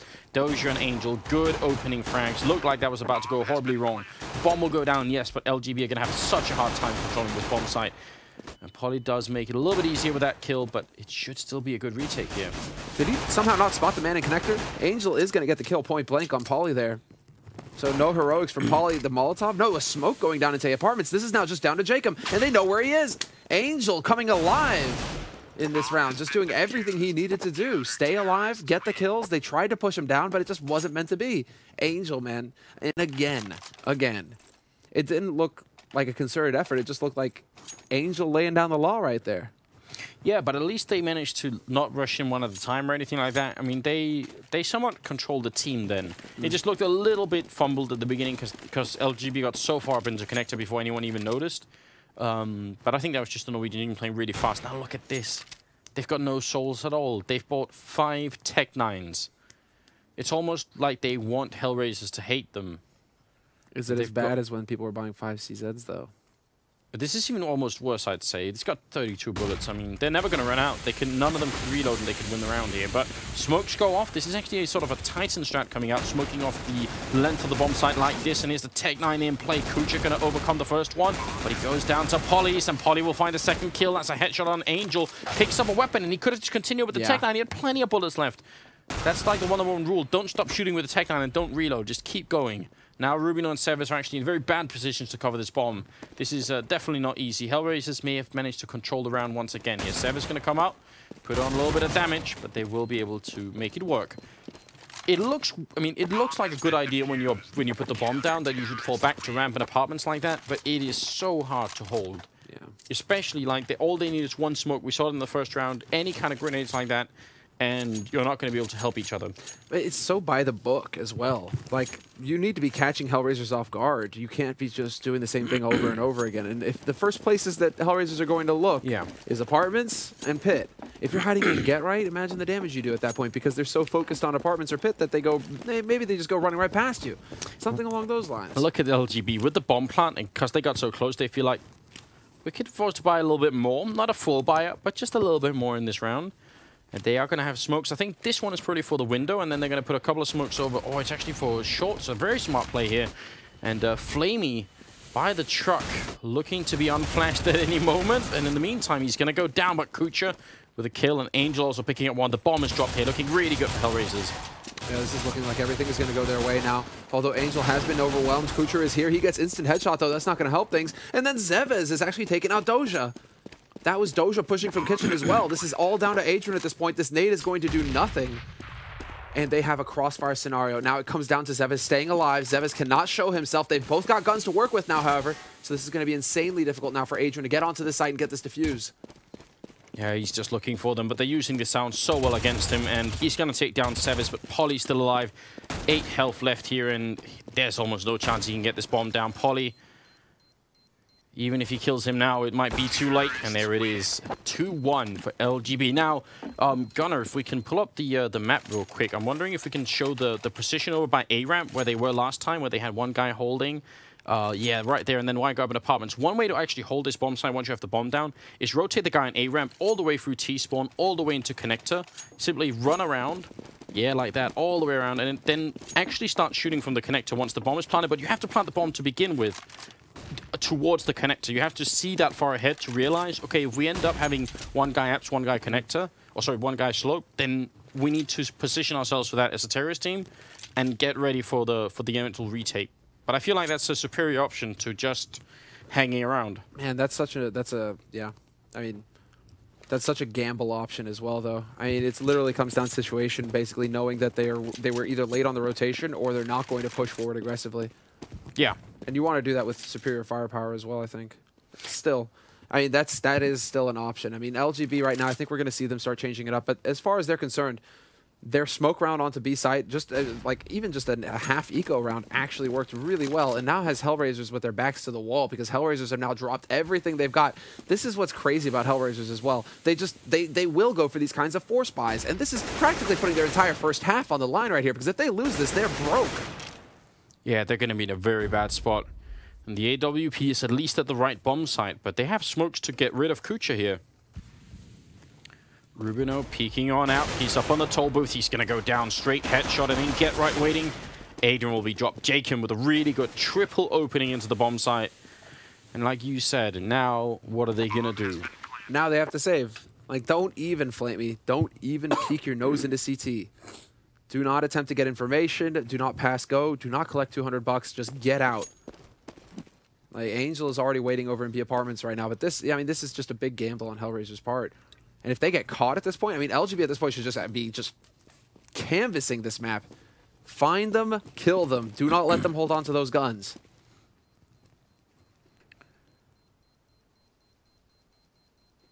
Yeah, but they are taking it somewhat slowly. Not feeling entirely confident, but you're right. They could have gone out hunting. Jacob, credit to him for that round. A little bit of wall banging being put through them, but into the 5th round. It's like, look at their money. They could afford to buy again. Why weren't they aggressively hunting? They could have been. They could have been. Now it's 1 M4, 1 from us, and then pistols on the rest. Would like to see LGB actually go for a slightly faster round this time to see if they can get into a bomb site rather quickly and not sort of slow play it. And yeah, they're actually going to do that, so I'm really happy with this one. Not giving any time for Hellraiser to set up. Doja did also buy a scout, but none of that's going to really matter at this point. Angel picks off one, but this should be an easy round from here on out for LGB. And they will pick up pretty much the remaining kills. Jacob coming through with another triple, and Adrian, well, 1v3. I like this. This is going to be the lie in wait moment, but Polly walks in. Polly gets the final shot. Little moment's hesitation there for Poly, but still, Poly doing a very solid job once again here on Mirage. 6-0-2, really strong start compared to the start that he got CT side Inferno, where he just wasn't seeing that much action. And every time he did see action, it's like, hey, by the way, we want you to rotate to A site. Oh yeah, they've already got the bomb up and 3 guys alive. Yeah. Odds of you getting anything done, pretty slim. Somewhat minimal. You can't always, like, when you're in the position that LGB were just in and you realize they only have 2 rifles saved and the rest are probably not going to buy. I don't think you can always just say that you should try and rush somewhere, but sometimes it's a really good idea. Change the pace. Yeah, change the pace. It's also just like a thing where if you go into middle and try and play standard round, you end up running into the M4 and maybe that guy gets a headshot on someone and all of a sudden the round is like a little bit unstable. It feels better just, you know, putting 5 people in one bomb site and saying, right, if you're here, even if you have both rifles here, we can probably win. The only way you can really beat us is if you have all the pistols too and you're really sort of stacked up, and the chances of that are actually somewhat minimal. So, yeah, I would say that was a smart play from LGB.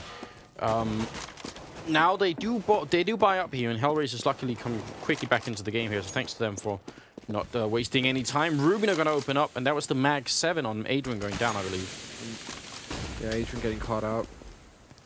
Kucher is about to peek into short. They both look the wrong way, but Rain at least does manage to trade that 1-for-1. So good recovery there on his part. They have the man advantage here, still LGB, but that was looking a little awkward there for a second, seeing as how they were both looking to the left there for LGB. However, LGB, I mean, they still are pacing themselves here. Angel is the only one alive on this B site, and I do like this decision by LGB. I mean, in this kind of scenario, likelihood is, I mean, it's very likely that you're only going to run into one guy on the B site, so why not just take a crack at it? Rubino goes down. Angel's definitely going to be calling for help now. He hears them coming, and he can see at least 2, and probably guesses the third one is in hot pursuit. Angel with a good pick off here. Great double kill. He's going to go down, but he just bought his team a really good shot at winning this 1v2 against Severs, who's been playing well in his second match here. Now he just has to clutch it. Goes up with a good grenade, but Flamey just getting the headshot, and that's going to be a good round for Hellraisers. Well, much needed one as well. There's something that, I mean, that round we just saw, they almost lost it, and it's partially because they don't have any mid control. If you bring up the scoreboard, the map real quick, and Gunnar, if you draw 3 lines from short, from window, and from connector into middle, no, I was thinking from the CT side, sorry. There are sort of 3 angles you can look into mid from.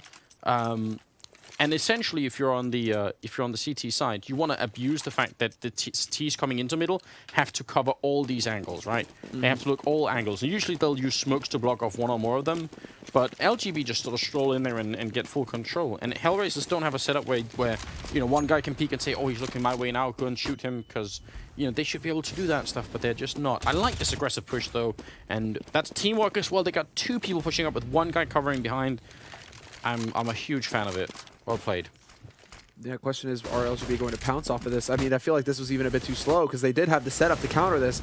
Smokes do go down to block off connector, however, so this is now LGB's big opportunity. They have control of the A site, just do they realize it yet? They're getting bogged down.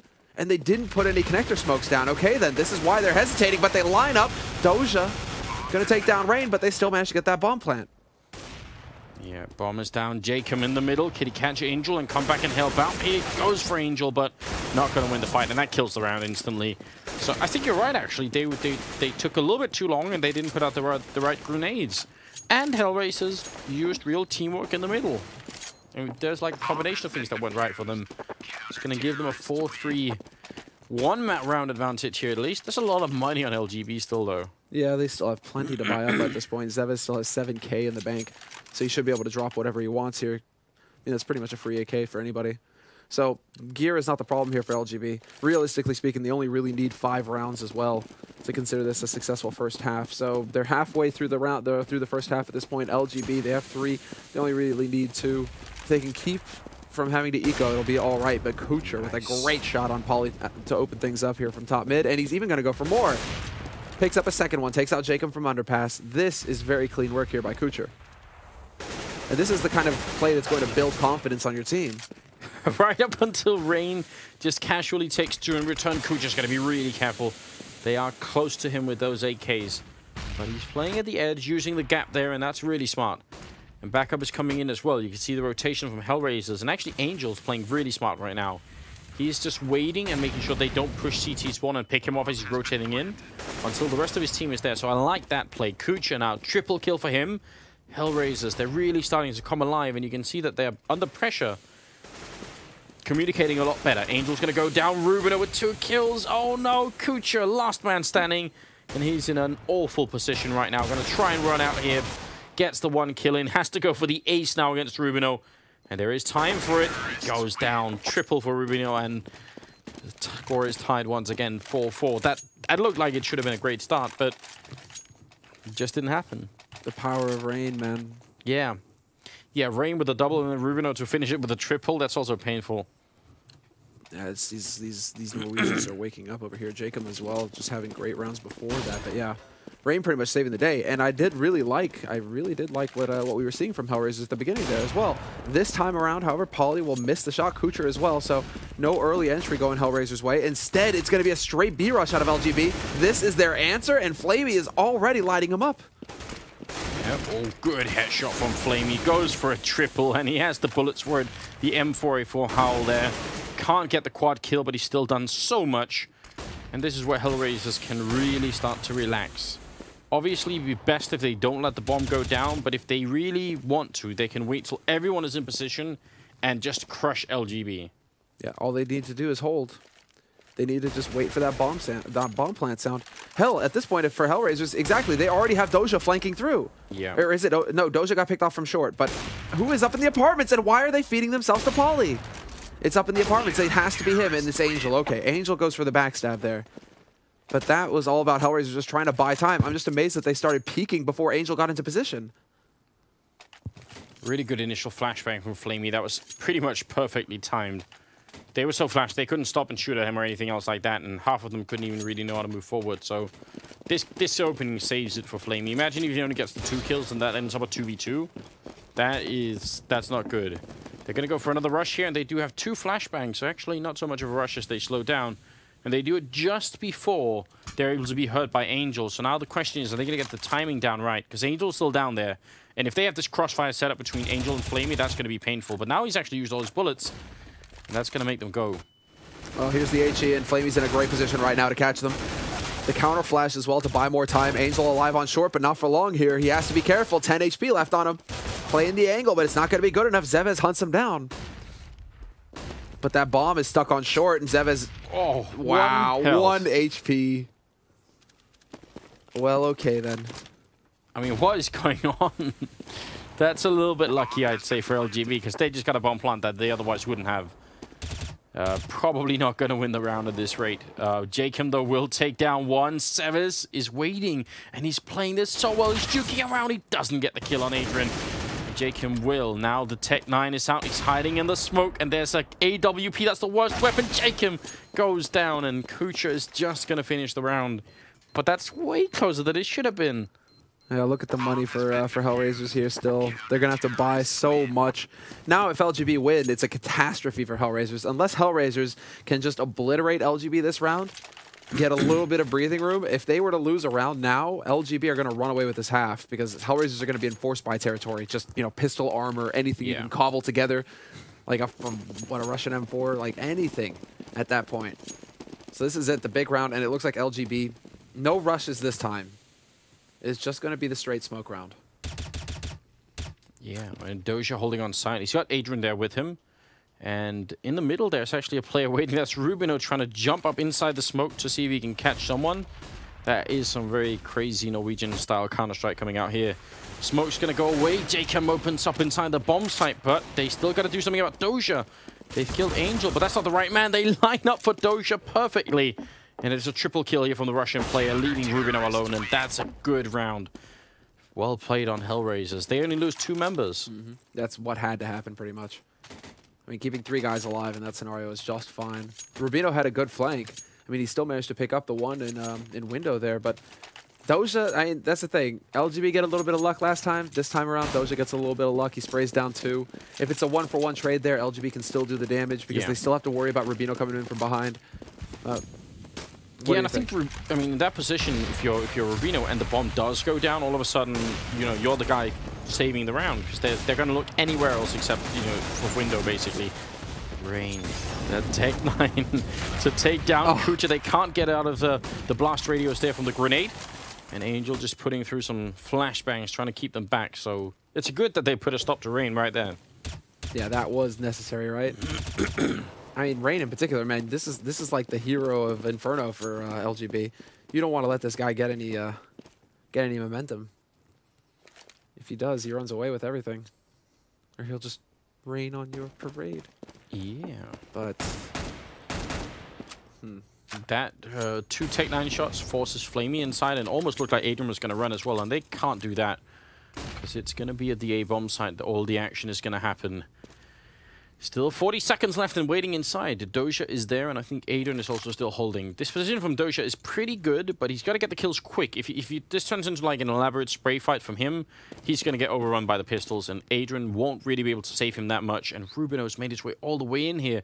This is way too much of an open position for him to occupy. And this is going to give a lot of opportunities, I think, for LGB. Good shot. That's a headshot as well. And Doja's there. Gets the quick kill. The return, though, he's out with the pistol. And that took too long for the second kill. And now Rubino's position here. Even just hearing them is so much. Look, he knows where both are. Exactly. And he's telling them, one CT, one connector. They know exactly where they're coming from now, LGB. He's going to be able to get the perfect flank off, the instant headshot on Angel. And now Flamey going to get gunned down by Jacob. Just as good as it gets there, as clean as it gets for LGB. And they come right back into it. And now look at the state of Hellraiser's money. They just don't have much at all. And they can't afford to give any more rounds to LGB. This is so scary. If it goes 9-6, that's way too close. Yeah, I would definitely say it was. I'm so glad we caught that moment there with Rubino just looking through the walls, essentially. And that's obviously to sort of discern exactly where the sound source is coming from. So he has a really good clue if they're running, one way or the other. That's how you do it, by the way. That's why you see pros looking at walls like that. It's simply because you know if people are running to left or right when you do it. Really important skill to have and something you should definitely work on if you haven't already. Rubino could get caught over here in T-spawn. They're sort of pushing up a couple of different angles, and maybe he's going to be found by Angel, who seems to be dangerously close. But over at Connector, Sevis will open up, and yeah, they will catch Rubino, so that's a really good kill. Yeah, that's going to give them a gun as well. Angel has the M4 now, but Jacob has taken out Flamey. But now they know, at least they have to suspect. Angel Apartments, is he going to be here, or is he going to be coming up from Pit? They spotted him out now, so this is pretty much the big worry here. Angel picking up another kill. 2-on-2 scenario, but Angel still very limited gear. He's just got the Molotov. They should be able to play this out, LGB. Good grenade. They have a Molotov in return as well, and that's going to go down. So now what is he going to do? Without a kit, if he waits for this to go away, I mean, they're going to get into good positions, and it'll be, yeah, it'll be impossible. He's running away, not feeling it. So 6-7 scoreline. There it is, LGB. Now they're officially starting to feel really good. I think they're grinning at this point. Like, they should be very happy so far with this result, and there's still 2 rounds left in this half. They can even go farther. They could turn it into like a 7-7 scenario with Hellraisers trying to battle back for their 8th round on CT side. And we've already seen what LGB are capable of on their CT side, right? Well, at least Inferno, they looked very good. So now Mirage also a fairly solid CT map. If LGB start to get rolling with it, I think it's going to be a very real struggle here for Hellraisers. As if it weren't already, right? Like, yeah, this has definitely not been their day. Meeting Envy first and getting slapped out of the map very quickly, and then second match here, which is a best of 3. They lost the first map. Second map here, not looking too hot either. I mean, definitely better, but still a little bit questionable. Seven's going to open up on Doja, and if they lose this round, it's not just bad. It's actually a disaster for them. A calamity. It's calamitous. But Kucher bringing it back, takes out Zevez, but then Polly takes out Kucher. You can't not have those 1-for-1s. Although, look at the early rotation. The wall bang as well. What? That was very nice.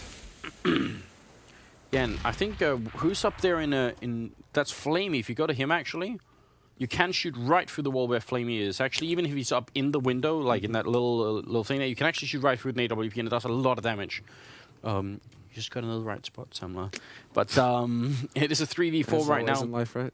Yeah, just got to spend some time, a couple of hours on Mirage running around. Adrian with the CT slope, and Flamey also in Connect. He's very low on health, though. He's going to go down to Jacob, and Now things are looking very bad indeed. Adrian doing his best, and that's some very nice spray control to take down Polly. That could make the difference right here.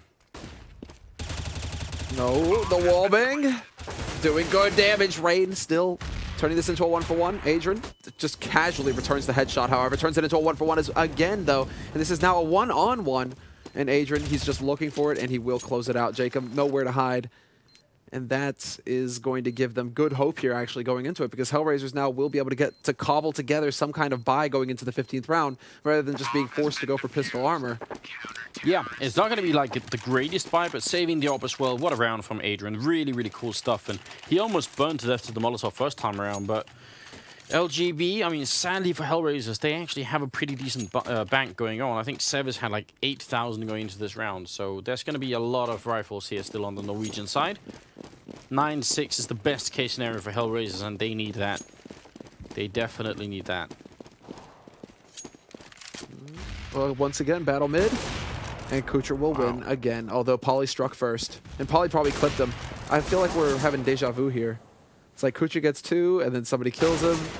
That was a bit of a new twist, though. Rubino finding Adrian, the hero of the last round for Hellraisers, but then Doja steps in, nearly controls his spray well enough there to pick up 2.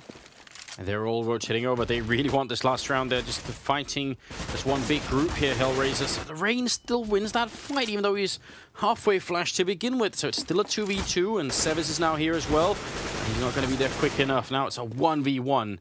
And pretty even as well. Severs going to find the last headshot. Triple kill here for the Norwegian leader, and it's going to be, yeah, 8-7. That is a bit of a disaster. It's very difficult to find words to describe just how much of that was.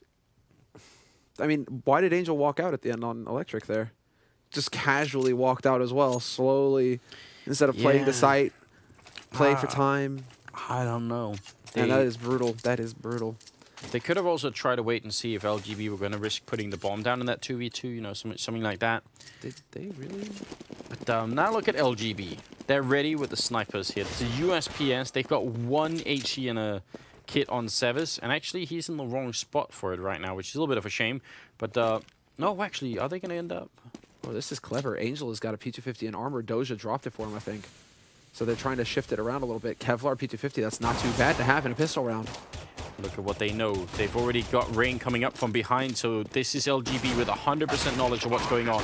Rubino with the 1 kill. Adrian taking someone with him, and he's going to need a lot more than that. They're in CT spawn, just fighting it out. The bomb is planted as well. Rain coming up from behind now, and he's going to get the kill on Doja. Kucha goes down, and LGB win a huge round for themselves. And I actually applaud what Hellraisers were trying to do. I think the idea of pushing through, getting the bomb down and then pushing CT spawn is a very, very cool one. It's generally, I think, the right play, but this time they couldn't win the fight.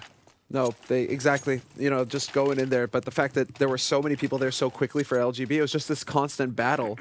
And eventually, and I think the main flank coming in onto that A site from behind like that, the fact that they were able to put a CT member all the way through T-spawn, he came in, he just eviscerated the guys who were actually holding on that site, and then it just comes down to basically Adrian and Angel just trying to do the best that they could there. And Severs also was up in B apartments really early on in that round to check that no one was there. Yeah. And then once Rain got up to top mid, they sort of just knew. Yeah, they hadn't. The only way anyone could have snuck by was if they were where they are now, basically underpass. And LGB just gambled. That's not going to be the case, and then they pushed A. That nade. I'm surprised they didn't do more. That looked like it was dead on. Well, that's not going to be very pleasant for Hellraisers, and they lose Doja as well, so that certainly isn't going to help. 2 guys in underpass, 1 in A apartments. Hellraisers looking like they want to get onto this A site. The bomb is going to be making its way up connector, but Polly just spotted out somebody. They know, drops the bomb carrier, gets the double kill. Very swift work there by Polly. And there we go. Rubino shot dinked in the face down to 1 health. So that's once again just a little bit annoying there. Hellraisers, I mean, they get the bomb plant, so they're going to go for AKs here in the 18th round. And I don't know, regardless, they're fighting from quite far behind at this point in time. They need to start off here in the second half with some consecutive rounds, force LGB to eco, really, really make a statement that they want to see that 3rd map. Let's see. Zevez going for a bit of an Angel, and he actually gets the kill blind as well. Glad that Jacob was there to tag along, and somehow they come out ahead here, LGB. It just seems like a run and gun fight from the beginning. But the bomb is still dropped back in T-spawn right now, and if somebody was to push for LGB, man, what a present would they find. It wouldn't be too bad, would it? Good kill here from Flamey, but Polly returns it. And that's a little bit, I mean, this kind of setup all the time for LGB. You saw that whole fight in the middle, that what they could continuously do that round was essentially just to continue to pick off people. Every time they killed someone, there was a return kill from LGB all the way through until the end. One thing here for Adrian is that he could at least get the bomb plant down, but still a tough position. He can win this round right now. This is big. I thought that Rubino spotted him getting into B apartments, but Rubino was just a second too late there. And now Adrian, before he even gets that bomb plant, he wants to try and catch somebody off guard. He wants to try and catch somebody out. But they're so far away at this point. I mean, look at Rubino's position. All the way back in T-spawn. Oh no, he missed Polly then. That looked like that was going to be an easy kill. That's a question of peeking 1 pixel wider. Like 1 pixel and he's got it. They really still think it's going to be A side as well. They have no way. Now they should know. Now they should know. Bomb has been planted at B. You guys got juked. And Polly, man. Well, he should be happy he's even alive. Adrian came so close, yeah. But even here, Adrian's going to have the time to look at this position right here. He's just going to be listening, and he can hear him stepping. Oh, the flash, though. That timing from Rubino. Yeah. Paparazzi style. Just completely blind. Can't see a thing. But he wasn't there to take his picture. He was there to end him. 10-8. 19th round coming up, and Hellraiser's best they got out of it was a bomb plant, and they're going to buy a little bit here. 3 smokes, 4 smokes, 1 Molotov. If I see Flaming going into A apps, I'm guessing he's going to try and fire out Shadows, and then everyone is going to Molotov. I'm guessing there's going to be a smoke to see if anyone is in Shadows. Or it's not a smoke, a Molotov, sorry. So we got to keep an eye on that a little bit. Yep. Very, very cool Molotov to know, but okay, he's going to go through. What? And there it is. Exactly right. Down into Shadows, and that's going to make sure they don't have to check that out. They can just go anywhere else that they want. Smoke show up as well. Hellraiser's putting a lot of money into this round, so at the very minimum, they need the bomb plant. But look at how slow they are, and look at how fast LGB is with the rotation here. Everyone coming in, and they are getting decimated inside the bomb site.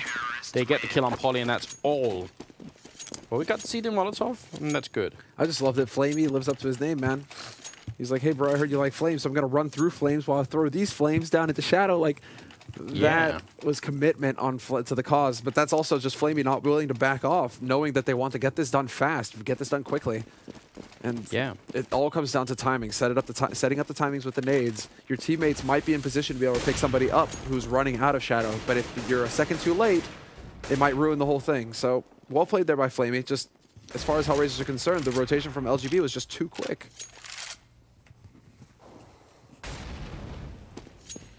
11-8.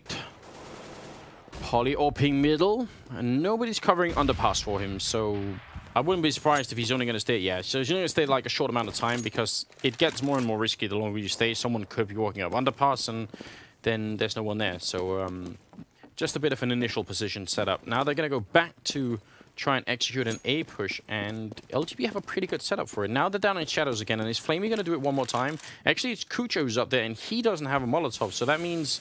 Look at the push through B apartments. Like, there's 4 guys on A site right now because of what Zevis has found. He's gone all the way through B apartments. He doesn't see anybody mid. He's going to be working his way back into T-spawn, and they just backed off for Hellraisers as well. They would have no idea that he's pushing up behind them like this. It's almost like tragic to watch because it's like a car accident waiting to happen, more or less. LGB just have such a huge advantage going into this particular push here.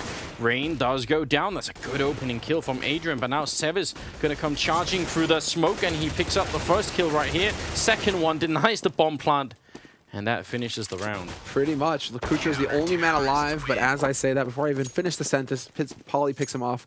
So that is all Zevis. He's the hero of that round. And I was worried about him being a little bit too late to have an impact with his flank, but he just comes in at the perfect time there as well. So just huge round from Zevis, who's had a bit of a rough night. I mean, it's actually Rain who's lagging behind as far as the frags, but on Inferno, you know, Zevis was practically invisible. So to see him actually have these big rounds here on Mirage is heartening. Polly Not much of a chance to shoot anyone through that smoke. Now smoke into the window is going to deny it altogether. Hellraisers get a little bit of mid-control here as they push up underpass as well, and they're going to deny that. Look at this. This is what I like to see from Hellraisers, a lot more of this style. They will lose Flamey, who was single-handedly pushing in through the smoke over by apartments. And the bomb's all the way back in T-spawn, so they made progress in the middle of the map, but where are they going to go with it? No. That's a nice pick there on Rubino getting exposed. Jacob coming in, however, that's really nicely done. Picks off Kucher, who was low. Doja not able to respond. Somehow Adrian finds the kill on Jacob, however. He's worked his way all the way up into CPL, and Doja catches out the rotation from Zevez. They're just getting picked off, but Rain does bring it back to a 1v2.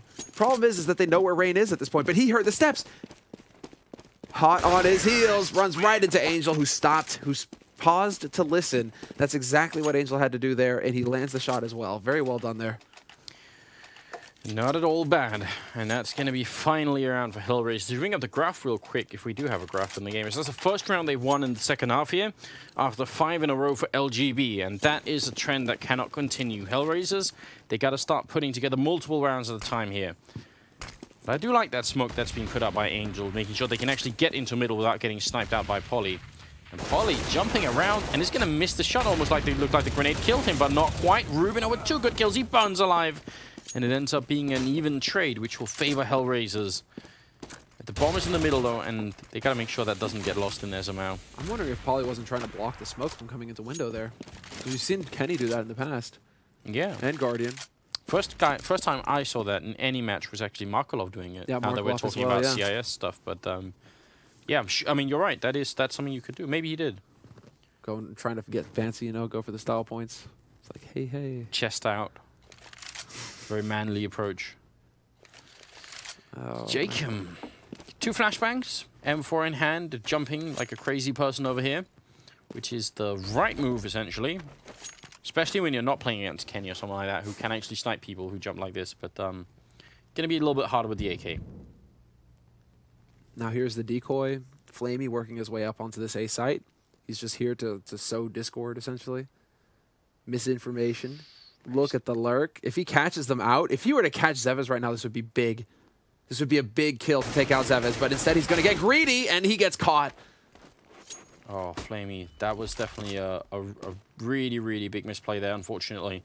Jacob in the side here will take down Adrian, and Angel now. 10 seconds left, 1v2, and he can't really win this round in the long race. He's going to go for the mad spray. Ends up going down, and that will be 13-9.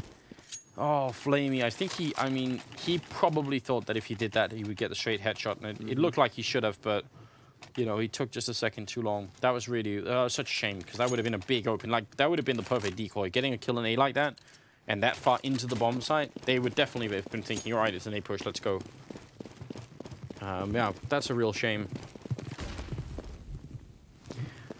And Polly waiting up in apartments here. This time it's pistols and almost nothing else. And they gotta be careful they don't wait around too long, because you can get grenaded down. They all peek at the same time, so good coordination, proving once again that Hellraisers can actually work together. They just sometimes choose not to. Love that Jacob gets a double spray while blind and while pulling down. Ah, Zevez. See, Zevez, you can't get that wallbang. Is he trying to demonstrate that to Flamey, saying, this is how it works, Flamey. This is how it's done. You can shoot right over that box. Well, 14-9. 2 rounds away, not just from the map point, but also match point here. LGB, they are a map up. They already won on Inferno. And it's looking like they might be able to do it on Mirage as well. They buy whatever they can here, Hellraisers, and they have to. It's not super impressive, but it can be enough. This isn't actually too bad. I mean, they're very limited on the smokes, so this is what's going to be a bit depressing about it. But we did have a forward push coming up from Rain once again. Adrian, he's going to get dropped on Polly, trying to pull a Kucher, basically. Not this time. This is actually going to be Rain here to save the day. Takes that spray battle and doesn't get the kill. Are you kidding me? Oh, it chases him. 2 health left for Adrian. Jacob going to go down to Flamey. And it is a 3v3 technically, although Adrian is essentially on life support. And again, they have the bomb all the way back T-spawn. So they just take all these forward positions, initially, Hellraisers. They look for the pickoffs, they look for the entry frags. And once they've managed to reduce LGB a little bit, they try and see if they can't make up a plan from there on out. But this time, they're a man down. And if they lose this round, especially without getting the bomb plant down, they will be in a very bad spot.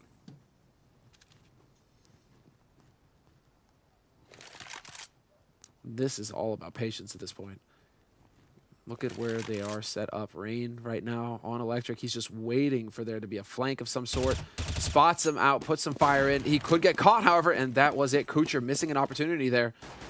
They must have heard the AWP. They must have heard that somebody was up in A apartments or pit. Well, do they realize where Adrian is? I'm not sure. They really think that everyone is in middle, but they find Adrian regardless, and now Kucher. Bomb is down as well, and he is going to go down. That's a triple kill from Rain, who is doing very well. 15-9. Rain. Yeah, well, actually, he's the bottom of the scoreboard. Sorry, this is Jacob doing really well at 29 kills. That's really sick, though. That's really impressive. I mean, like we were saying, man, Jacob, he's kind of like this untapped talent right now in Norway. Finally getting to his first international land this past weekend and putting up a good fight, really showing that he is capable. But this guy has got ridiculous aim. So just more experience on his side, and he's going to be a true force to be dealt with here. There's so much talent on LGB between Rubino, Jacob, and Rain. It can get really nasty. But Definitely. Look at the positioning here now from Hellraisers. This time, there isn't a whole group. Paulie lands the headshot on Angel, so no joy there. Instead, it's going to be the straight B push, but Zevis is already in position. Fresh smoke to go down. He's going to have to flash the Molotov. Everything, just trying to buy time. Yeah, they take a lot of damage from that fire. Adrian tries to escape it, jumping out the window, and Jacob, he's no firefighter. He's there to catch him with the M4 instead, and grenade to finish off Doja. Wall bang through. They're not quite sure where Kucher is, but they're going to realize right now. So GG has been called, and it's 16-9. LGB take the victory 2-0 in the losers bracket. I think his Hellraisers are out. Yeah, I think they went to B-side just to give Jacob the 30 bomb. Yeah, that's very kind of them, actually. Exactly, I like man. that. You know, good looking out. We know you're having a, you know, it's your start. It's your big break. Going to make you look good. You know, Doja was all like, yeah. Well, there is a lot of work to be done on the Hellraiser side. Because I really do think they have like a lot of raw talent to make it happen. Yeah. They just need more. They need something on top of that to make it work. It's not there yet. It's not there yet. I think it literally comes down to experience. Hellraisers or Hellraisers. LGB? Hellraisers is just like this enigma. Yeah. Like No, I just want to see LGB continue on this path. Like more experience, fighting more top teams, continue on, and that's going to be it. That means LGB, they're in the consolidation match Exactly. tomorrow. So they'll be playing in the best of 3 tomorrow versus whoever loses from Fnatic or Envy. That's going to be the next best of 3 coming up later, guys. Damn. But yeah, I mean, Hellraisers, I feel like they literally have to knock the foundations out from under their building, like just kick everything out and start fresh. Like it has to be a fresh start here for them, because whatever they're trying to do right now, and it feels like they've been doing the same thing for ages. The only time we've seen them, basically. The only time we've seen them do anything differently was when Blade was on their team, and that was for one event, and Blade just bailed after that. Yeah, so he couldn't take it. I don't know, man. I really don't know what Hellraisers can do. Yeah, you're right. You're absolutely right. Look, guys, the next game that's coming up is in about 30 minutes. 30 and it's minutes. the 2 best teams in the world playing. It's Fnatic and Envy. So you have to stick around for it. It's going to be amazing. But you can use the downtime, the 30 minutes, to go on to firstpersonlover.com and play the browser game that's on there. Let's show the game for a little bit. Can real we quick show the before game we take for a little bit? Can we do that? Can we? Are we up for it? I think so, man. Wait, is that going to track on? I don't know. We need the mouse pad. We need the mouse pad too, and the keyboard. Oh, there is a mouse pad. We got a mouse this pad, is bro. some very ghetto It's all stuff. good. Even though, you know, let's mouse see if pads... this is going to work out or not. I'm really curious about this. All right. So let's take a look. So the one thing I'm kind of disappointed is there's no bunny hopping. I spent the entire time trying to bunny hop. There are haters that you need to essentially save people from all the hatred. Try calming him down with a love push. Don't go to this guy, please. Yeah, get out. It's not stopping. And then Use your we have kiss the kiss gun. gun that I hope you guys have some appreciation for here. Throwing actual kisses Now at the liberate him haters. to fill him And with this is a little bit inappropriate, but we're past a certain time, so it's going to be fine. And now we'll make him happy again. He's wearing Sunless jacket. Look at this stuff. I mean, dude, I'm all smiles, man. And you know what Use this your is? This is a left hate to override the generator. system. I don't know if that's very obvious. It's actually sucking out hate from the sewer. I didn't realize that earlier because I was trying to beat some score, but can make them stop right there. Harvester, hate harvester shut down. So this is the game, job, ladies and agents. gentlemen. You We're gotta make it detecting more through. heat I mean, ahead. like we said, Stay about sharp. 20 minutes is what we managed to make it through on. If you guys can do something similar, then you'll be in a good position for it here. So go on to firstpersonlover.com and see if you can beat our score, and tweet at Björn Borg on Twitter, and you can win some cool stuff right there. Come on, multi-combo, man. Multi-combo. Yeah, Come on, Anders. We'll go. There we go. You got the love spree. Yeah, and then We're we'll back in the save 70s. everybody at the same time.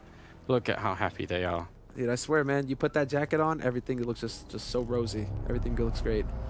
So this is the game browser game, guys. Area looks Yeah. clear. I'm getting strong. Oh, look at you. leads Yeah, behind you this see, building.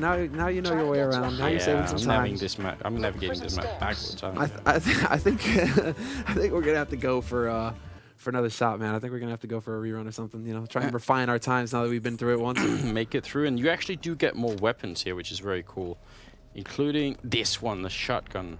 No, that's a machine gun, bro. Come on. No, oh, this that's the is- shotty. That is the shotty. Yeah, look at this. Brave Boom. people. Get out. Shut them down.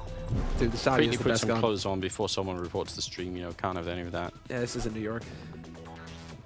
And there's no what? such thing as headshots. You can zoom? Yeah, oh, you dude, I can. never even discovered. I didn't discover that you can zoom with this. Yeah, you can. But actually hitting Apparently, people's- that doesn't help. it doesn't help at all. This is the machine gun. No. Yeah, no, dude. no Kenny S action just yet. So yeah, these are all the haters, and we're essentially trying to save them, and you can get like multi-combos doing that, and shut down them. And there's a boss at the end that you have to defeat. But again, conserving your ammo is something we realized is really, really important, because otherwise you end up running out. What? That's what I was saying, man. That's what I was saying. You know, it's like it's meant to come off. Actually, I think that's what it's all about right here. It's actually Now- meant to come off because I'm reloading the gun. Shall we show people what happens when you actually die in this game? Because it's kind of funny as well. I think we should. Well, let them discover. You know, they gotta go and play themselves, right? It's right, only we'll like do 20 that. minutes, guys. We're literally gonna take half an hour break. You'll finish the game during the break, right? Yeah, you and could. the last boss is worth it. We'll get a laugh. So there it is. 30-minute break coming up. And yeah, there we go. All right. The haters, they've been saved. Look at that, man. Everybody dancing. Everybody just so happy. Yeah, much, much better than I can. This is actually somewhat disturbing. So there it is, See, ladies man? and gentlemen. That's what I'm saying. It's I all hope you about. appreciate that. It's all about being able to reload it, right, Anders? Come on. What did you do? I didn't do anything. Get off.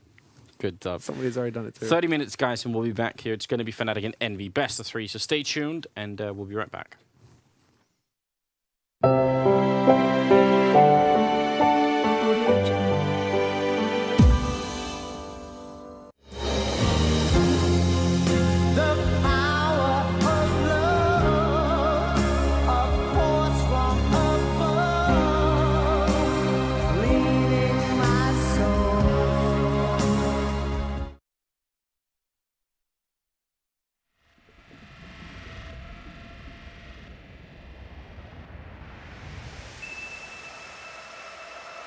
After they came and destroyed the land, there was one spark of hope left for all of mankind.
Transform.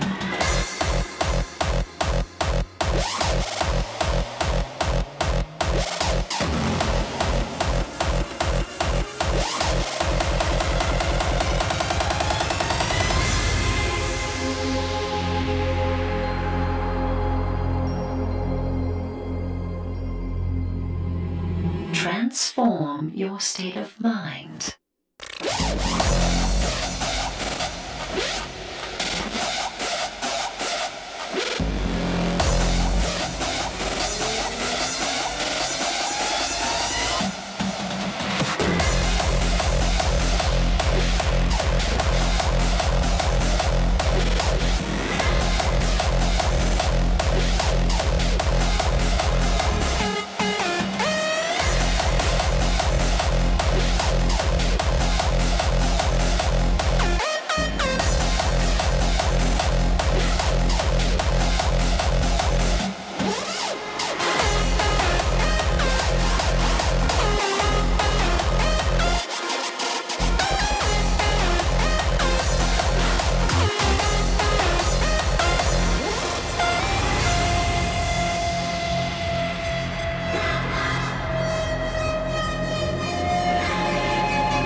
Enter this mystical world.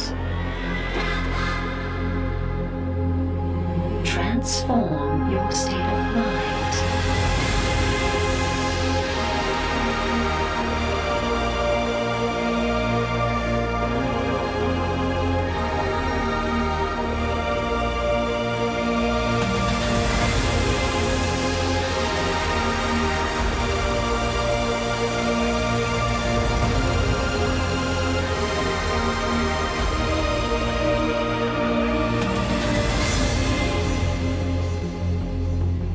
Transform your state of mind.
history where I could stand and say, arithmetic begins here, now.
Nerds gonna get them more.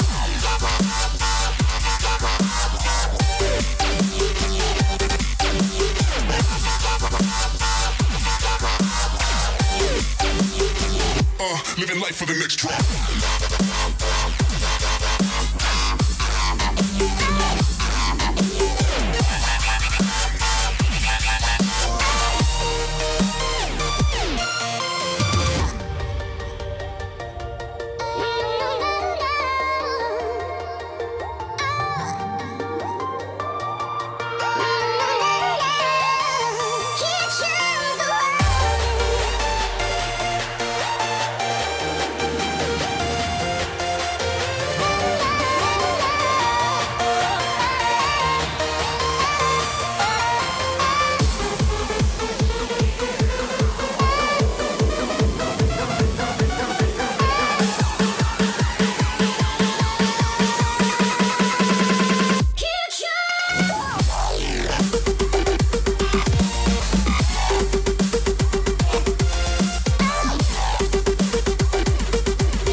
Nerds gonna get them more.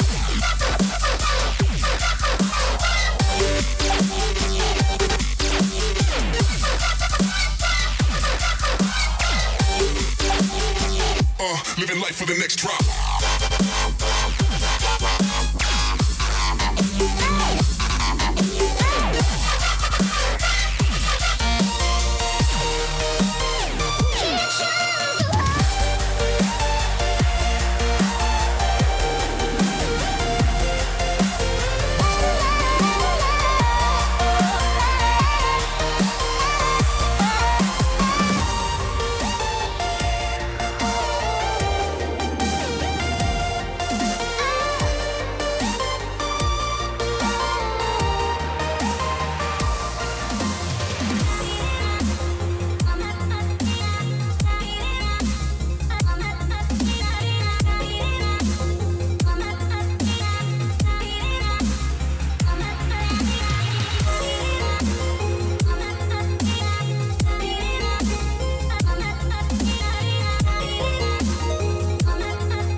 Welcome back, ladies and gentlemen. Welcome back, Summer, as well. What's I up? had to get the jacket, man. It was on the other side of the office. It is important. I agree. I gotta look sharp, man. Yeah. Besides, it's actually a pretty comfortable jacket. It's a size too small. I don't know if people notice that, but you know, it's not the big guns. I haven't been working out, you know. Pasha, beware.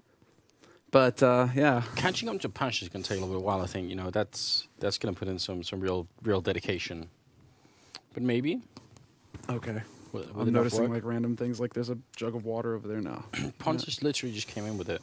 Pontus is keeping us hydrated. Yeah, he's looking out for us, man. Really important. Now, look, we are going to be moving into the match. It's going to be Envy versus Fnatic. Best of 3 here. And this is the First Person Lover. So go to firstpersonlover.com by Björn Borg. So go and check that out, guys. We're going to start on Overpass. And it's the new Overpass, which is great news. So, 9th round to start it off with. I'm pretty excited. I haven't actually seen a competitive match on the new Overpass yet. It's been out, and now we'll see if we can get something cool going on here. Well, now you know, dude. I'm gonna be really happy because I've been wanting to see a new match on Overpass for so long, or at least 2 top-tier teams playing Overpass. This is perfect. This is perfect. I'm really happy to see. Because now we get to see just how this new entrance into Long is going to look. Even before the new entrance into Long, though, I really enjoy watching Overpass. Like, it's really grown on me since it's been added to the pool. Yeah, so, me too, like, me too. Now we get to see really, you know, how does having 2 entrances onto A change things? And also, when you are trying to hold Long, nice play there by Crims, but when you are trying to hold Long, are you too exposed by trying to play behind the truck rather than being able to have access to a boost spot, say, you know, boosting behind that truck, that second truck that's in front of front of Bank, because there's like this invisible wall up there, so you can't actually boost up to look over that truck to look down Long. You have to like fully commit yourself to like full body peeking basically to hold that corridor in. So I don't know. We need to see how the teams are going to look at it and approach it. The really big question is, are Fnatic going to be brave enough to pull out some sort of new boost against Envy? You know, come up with something new for like old time's sake. I will warn. I did show both. I think I showed both Envy and Fnatic that really weird wallbang down at the sniper spot. So now the question is, JW, how fast is he? I'm looking forward to it. I hope it's going to be true. They learned about it at Pantamera. So now, well, let's see. It is going to be the first map up here, and it's obviously best 3. JW, very aggressive style here, and that's an easy kill on Happy. But it's up in the A-bomb side where all the action's happening, and they only have one guy defending here. So yeah, they sacrifice Happy, but they could get the bomb down at A here, and Crims falls. That's a really good sacrifice for Envy. Yeah, and that's a very quick pick off. Olofmeister comes in, takes out shots. NBK, however, will return it, and this is just back and forth right now. Full Kevlar across the board, though. No nades, and this is the right play here. Kyoshima needs to get this bomb down. Now, Fnatic taking their time, not overextending because they don't know if there was a fake, but now they know. Bomb is planted, and they're going to be able to take their time. They currently don't have a kid picked up. I'm not sure if there's someone on the ground somewhere, but if not, they need to move pretty quickly here. They've got everyone there. Now they're just sort of... They're boxing them in the corner. They can't get out here. Envy, they're in an awful spot, and they're going to get sandwiched in. NBK with a good return kill, but they're so low on health. How are they winning this? I have no idea. That's an ace from NBK being trapped in the corner like that. They should have definitely not won that round. Those positions were pretty awful, and they sort of, they didn't intentionally, they sort of unintentionally got stuck in there. Mm-hmm. That was incredible. But then the way that they played it is just like awe-inspiring, is the fact that they're just constantly dancing behind this box, and also whenever Fnatic tried and push them, it's like 2 guys peeking at the same time on Envy's side. So you're constantly facing 2 blocks. Like that is, yeah, but NBK just playing out of his mind. I think that's what it boils down to. And probably also the fact that Fnatic had no real grenades or anything. They had to just go and challenge them. But Crims coming up with a double kill for the CSAT. 75, Envy getting a taste of their own medicine, you could almost say. And it's going to be a 3v4. Well, NBK wants to come down in here and hunt this, but Crims, he's poised, he's ready, does not get the shot, or at least does not hit it. So we are back into a 3-on-3. Still some gear picked up on Fnatic as well. There's that scout on JW, but right now it's not into effect. He's still kind of hopping around, as we can see over here on the B site. But it doesn't look like that's where the bomb is going to go. The bomb is currently in long right now, and there it is. It's once you're up into long, you have to kind of hang around this point now, because if you commit, there's only one way out, and that's onto the site. Yeah, but you can see he's got NBK here checking close for him, just making sure that no one's going to instantly peek out there. Happy picking off JW down at the other side, which is going to force one rotating back. And actually, they spot the second guy as well here. It's a good job from NBK to do that. So, bomb making its way back B, but the UMP will not have any issue taking care of that, which is going to make it 2-0. So a bit of a shame for Fnatic. They start with that great double kill from Crims. Looked like they could have spawned something else from it, but Envy sort of slowing things down, and they managed to make their way out. Yeah, that really isn't too bad. And this is definitely going to be very nice. Now that, with this change as well, it's like, how many rounds do we expect the T side to pick up? Like this is the kind of questions that we need answers to. So Envy, they're off to a terrific start. They get that flying start with the 2 rounds. They should be picking up a 3rd here unless they get caught off guard. Just Crims gets annihilated this time. No love from Shoxy. Shoxy is making a lot of money with this ump, by the way. Like, they are going to have some options once we start really getting into the buy rounds, thanks to the bonus money that he gets for each SMG kill. Brunax, 1v5. Not going to work out too well for him. He ends up going down, and we're into the 4th round. Let's see what they can put together here. JW not with the AWP. Big surprise, actually. Definitely a bit surprised there. Then again, he really... let's see. None of them had the money, and I don't think he really got much love. Like, with the scout, didn't get any kills, didn't really do anything in the pistol round either. So, he did get that 1 flank on the man in sewer, but apart from that, yeah, there wasn't really a whole lot going on, so not a lot of bonus money for him to play with. Yeah, but still, it is a decision you can make earlier on and just say, well, I'm not going to buy any pistols and just make sure that I have the money for it. It's true. So they just obviously didn't do that. Olofmeister might be in a good position to get a kill on Smiths, who is basically going to go down for free, but Olofmeister's waiting. He's calling it in. He's saying, wait a minute, there's something going on. Smith is going to fall. How can Olofmeister actually do something with this position? He's going to go down to NBK. Flusher hiding right at the edge of the container here, over towards the bank. But he can't get the pick off, and there should be a bomb plant here. Envy off to a very good start, and I think that opening frag just left Fnatic in a bit of a weird position. They're going to basically win on from here on out. Flusha, best he could do is get a bunch of exit frags, but he's only going to get the one. Just a very strong start here for the French team. Dude, a very strong start for NBK. Look at that, 9-0-1 right now. Like, 9 frags. That in the space of, what, 4 rounds? That's really good work from NBK. So, individual play can make the difference, and this time around, Envy are really benefiting from that. But still, Fnatic are doing some damage at least. It's not like they're just rolling over, right? They are still making it somewhat costly for Envy to be picking up these rounds.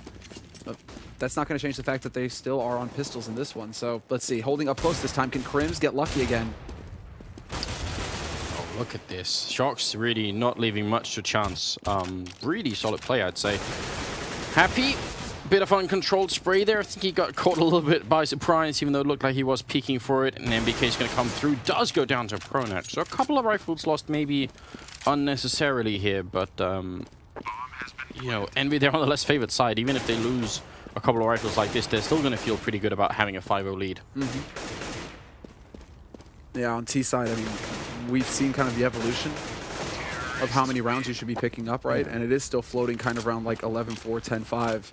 Although it's really hard to know now that the A-bomb side has changed. Exactly, like that's the big learning thing. We're going to have to revisit that. Double. They heard you, right? All right, we're going to have to see if anyone runs down. I think JW is the guy to watch here if we can see something.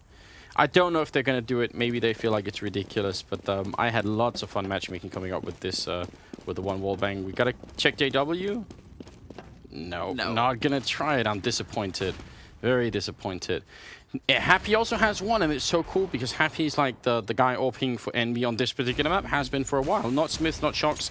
And Happy goes down. Speak of the devil. He did manage to lake JW, so you could sort of tell. And oh, NBK nearly gets him, but Flusha with a shot through the wooden panel there to take him down. Should leave Fnatic in a very good spot at this point. This should be a good position for them. Indeed. This is definitely looking very good. And although Shoxy may have the angle here, he may have the drop on Olofmeister. But this, again, just how this works here, the geography, or the architecture, rather, of this map, this bomb site is very difficult. Oh, what the? Are they somehow not seeing Shoxy? I think they really expected him to be running into bank very quickly there. Kiyoshima's going to find Olofmeister. There's a third man here, however. Scoped up, I believe that's JW. Yeah, JW waiting in bank, but he's been effectively smoked off. He can't do anything in this position. So from a 5v3 into a 3v3 as Fnatic have sort of let go of the bomb site. The bomb has been planted as well. JW got to be really careful. He's so low on health. One bullet on him. He's going to effectively lose Fnatic the round here. And they're all coming in from the same angle. So Envy can just focus on that. They've got Smiths in the background with the AWP, and this is looking way too good. Cleaning up the round just like that. Triple kill from Shoxy. And to be fair, that round looked very much like Fnatic had no clue how to play that new bomb site, because they looked completely confused about what was going on. Yeah, reading the timings. I think the timings are... You get used to a certain timing as far as, you know, when the terrorist is going to start pushing onto that map. What are they going to look at? And it seems like Olofmeister might have just been a little off there with his judgment. Not quite getting a read on where they would be. But it's also just the additional angles. You're so used to holding... I mean, if you spend time on that site, you're just so used to holding these particular angles and approaching it in a certain way. As soon as there's even a minute change, I mean, this is a massive change. The fact that they've added a totally different entrance into the site. But even a minute change can actually change things up a little bit. So, Fnatic clearly adjusting here. Oh, trying to do it. Olofmeister with the return, and that actually gives them the bomb, but he's alone in here. And there's no way anyone can come and back him up. He's not even sure. I mean, he can't even make it out. He's going to have to just play this one close with the Mag 7. And at best, he picks up a couple of more kills and could even win the round. But if nothing else, he basically has to try and buy a lot of time here for his team. Well, solid choice. Solid choice going to the shoddy. This is very scary now for Envy coming down in here. They have to look at the right angle at the right time. And they managed to just play it perfectly. Two guys coming from two different angles. That just worked out perfectly there for Envy. And now they get control of the bomb back. They have a man advantage going into this A site. Looks like Smiths has appropriated that AWP. So he'll be leading the charge here, trying to look for the opening. One kill quickly returned by Kiyoshima. Crims covering several angles, pretty much all alone. And they're going to be charging in here for Mars to take down the bomb. He's going to run out here. Smart play by Crims. Not staying and fighting where they can shoot at him from different angles. And Smiths now all alone. 1v2 with just 16 seconds. He can't even get back into the site because there's a guy waiting there And Smiths is out of time. He has to basically just run in here and try and see if he can find the remaining player, but he's going to go down. And yeah, that round wasn't really on Smiths. I mean, they tried their best, but I think Crims definitely wanted back. That double kill was huge. Yeah, Crims made the difference big right here. Well, this first one already really clean, not taking a single point of damage, but then also not overspraying. I mean, he still has 9 bullets left. That's more than enough to get the job done here on Happy. Great control from Crims. JW with the AWP. There's Smiths on the other side, so not Happy. And that's the power of having more people that can do it, is if you don't feel quite confident, put someone else up to the task and see if they're going to be doing better. Yeah, it feels like at least when we think Happy on the AWP, we think Happy on CT side with the AWP, playing that main entrance into B site, right? You know, that's like where I think a lot of his frag reel moments have come up with that sniper rifle. But there's the push onto long, and that's going to open it up. Smiths is here. Smiths could potentially pick up another one here as well, but crouching behind the boulder, Pronax hangs around just a little bit too long, and Smiths misses the opportunity to punish. He needs to get in here and get this kill, and finally he does, but that took way too long, and he took way too much damage in the process. Yeah, but this is looking like Fnatic are essentially getting overrun here. This is 7-1. Fnatic just had their money reset entirely. They are in a very, very bad position. It's 13,000 on Shox on the other team, who's got 12, 2-2. So, I don't know. I mean, it's somewhat late in the day here if you're a Swedish or a French player. So I guess, you know, maybe they've just been, you know, using the fact that they've been playing late today and just relaxing, and now they need to get warmed up here because they're caught with their pants down right now. Yeah, they're really getting hammered. And as far as the setup is concerned, I mean, they saw success with this in the past, so I like that Fnatic go back to what's worked. 2 guys, I mean, stacking up basically on this pistol. 2 guys in connector. NBK clears that up, so Crims and Pronax are out, but now we still have 2 guys in restroom right now, and they do look like they want to try and wrap around. Smith's going to drop on one of them, and this will just be a perfect anti-eco round for Envy. Real quick cleanup in the end. Fnatic with the forward position is just not paying off. But that's I mean, it's a double eco scenario here. The problem is that Fnatic are between a rock and a hard place. Like, they need to eco to have more money to be able to get a solid round on the board, but they really need to get rounds on the board. So they are actually going to risk it. They're going to go for well, just for pistols. Yeah. Don't know what to say about that, really. I mean, it's one of those judgment calls. It's hard to do it one way or the other. And they went for the full equipment, which means they basically got to start winning and make this 9-6. That's what they've just told themselves. Crims, forward push there, picks one. Could have been a double, but he just didn't have the bullets for it then. And JW is also going to pick up Happy, so maybe the pistols are just simply enough here. Great start. Now they just got to find a way to equalize things here. Good from Pronax. Picks off the one. Wants to run in and catch Smiths. 1 bullet is essentially going to do it as he's on 27 health here. But NBK's coming through with a good double kill of his own. And these guns are dropped like tantalizingly out of distance or out of range, right? They just want to pick up the guns. But Fnatic are instead having to play it very carefully, play the angles, basically. This is a smart play because they also know that that bomb has been dropped out in the open. They take the bomb and make their way back. 40 seconds. Are they going to pretend? They did make a little bit of noise like they were running back, and I think actually Pronax heard that, so now he's sort of moved himself. But now he can hear them going back here. This could be perfect. This should be the perfect read. Olofmeister's going to move accordingly. They know what's up. Pronax, is he going to turn the corner? Try and get the shot on somebody here. Long range. There's the one. Second one in line. NBK dropping very low as well. And Pronax already with the double, and now there's only 17 seconds left. NBK gonna go down. Good pistol work coming out from Pronax, and a much-needed round for Fnatic. Yeah, talk about the gamble paying off, right? Investing in the pistols, and they actually win the round. And now their money is actually pretty decent. They're going to be able to full buy off of the back of this, so really solid round from Fnatic. But, you know, when you're talking about money, man, Envy are still rich after that. 11 grand still in Shoxy after a full buy. That's ridiculous. For your T side to have that much money, it's just not going to get any easier here for Fnatic rather. And the fact that Fnatic, they don't have any cushion. If they lose this round, if Envy just keep trouncing them, they could be right back in pistols on the next round. Yeah, even an 8-7 finish for Fnatic right now doesn't feel that convincing, but it's obviously better than the alternative. NBK putting a couple of shots through, and Envy back to playing somewhat slowly. Just seeing if Fnatic are willing to take the challenge, as they have before, and they've lost that challenge almost every round. So if I was Envy, I'd do the same thing. Just say, well, if they're going to play aggressive, let them come.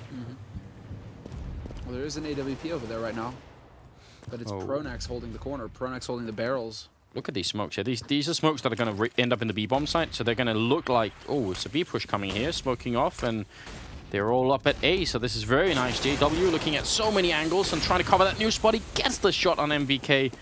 That's just JW doing JW things, but he could have gone down then very easily. Yeah, and they still have, they still have the full complement of defenders here on this A side right now for Fnatic. That's the problem with throwing those nades down to the lower level, is if you can see the trajectory, you know not to rotate because, hey, they're throwing them from A. They could still be going to the A side right now. So Fnatic just keeping their cool, and this is looking very good for them now. This is going to come down to the entry frags, and Kyoshima starts off strong. There's Kyoshima with the double, but then they line up for Crims, and Crims gets the triple kill. 9 seconds left on that clock. Envy had no time to mess around with, and it's just not meant to be this time. So Fnatic readjusting, and the way JW was covering that round, I think I've seen like half of an American match on this particular map, and the players I was watching, they were in the same spot where they're sort of halfway looking towards toilets and halfway looking over by Picnic and Long.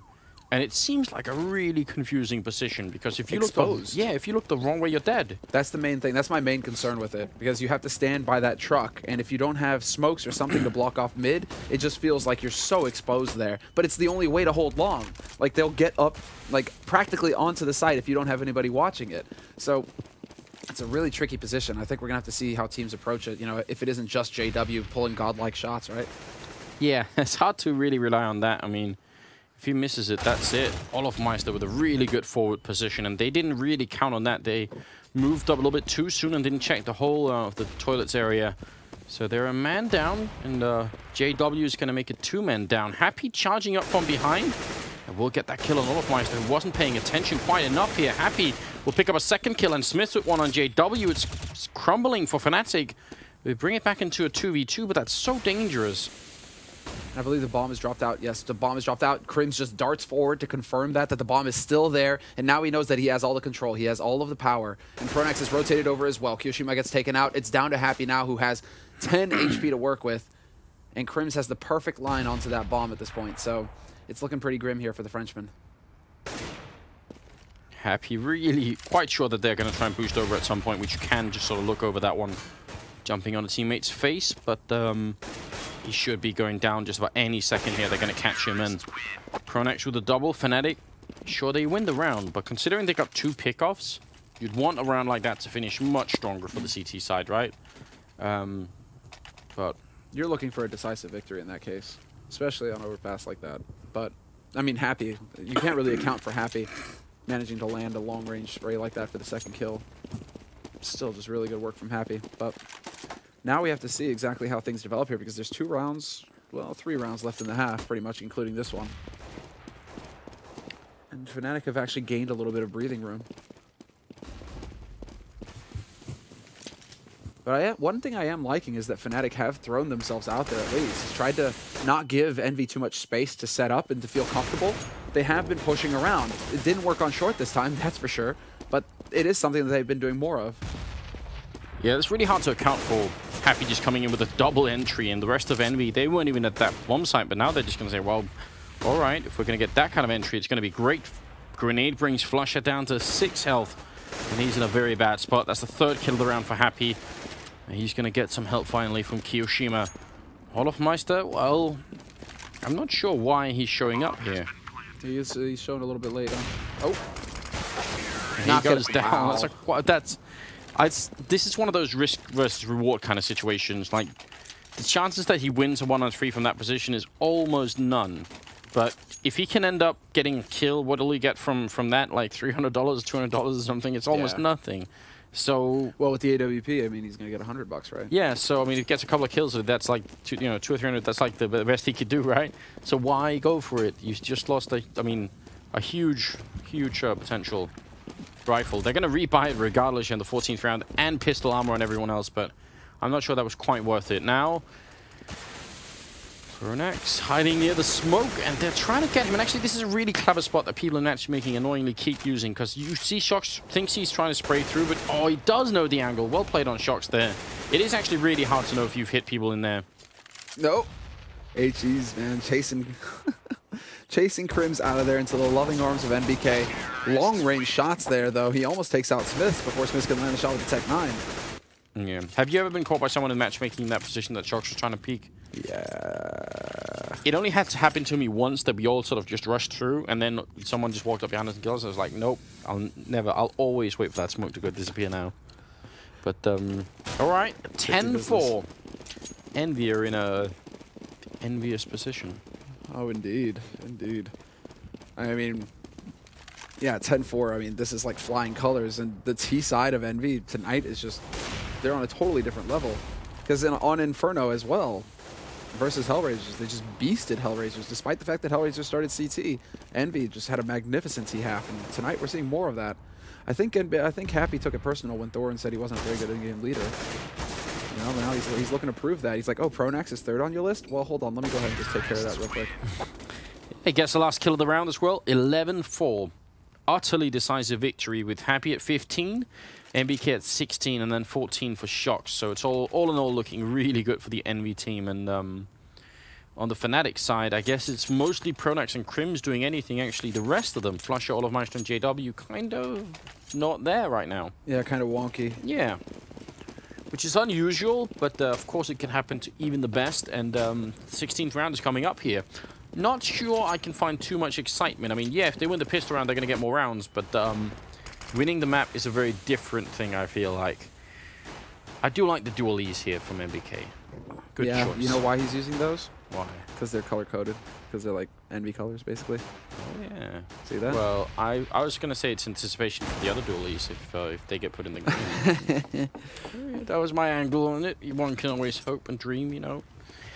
But in the meantime, they've done some damage to JW, and it looks like this is going to be a push towards the L-bend here by the B-bomb site. And they've been spotted up already, so rotation should be coming in. Crims, Flusha, though, great openings here. NBK practically out of bullets. He's going to be jumped on by Olofmeister. And this is looking really good for the Swedish side, so great job on them. Yeah, this is looking very good indeed. Kyoshima rotating down, he gets spotted out, however, and this is just burning valuable time off the clock at this point. So they decide to go change up the angle, but they're always going to have to worry about their backs unless they can kill off these guys. But Crims takes out Smiths, and Olofmeister... oh, man. Gets the knife. Yeah, that is good fun. I'm wondering if there's anything in the chat about that. I don't know if we can see the chat right now, but that was very good. Kyoshima even realizing just at the right time, but... And you know, he's doing this and sticking with it to piss off Shoxy. Because he knows that Shoxy hates people who knife. Well, I actually think Shoxy doesn't... don't think Shoxy is going to be as angry when it's someone on the enemy team doing it. I think Shoxy's mostly mad when people on his own team take the risk and do it. But sure, nobody likes getting knifed. Well, yeah, it's not exactly a pleasant experience, right? But wow.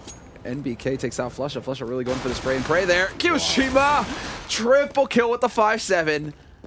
Just like that, single-handedly turns around everything here for the Frenchman. That kind of leaves you speechless. I mean... we saw Fnatic have plenty of really, really good pistol rounds, and these two teams are...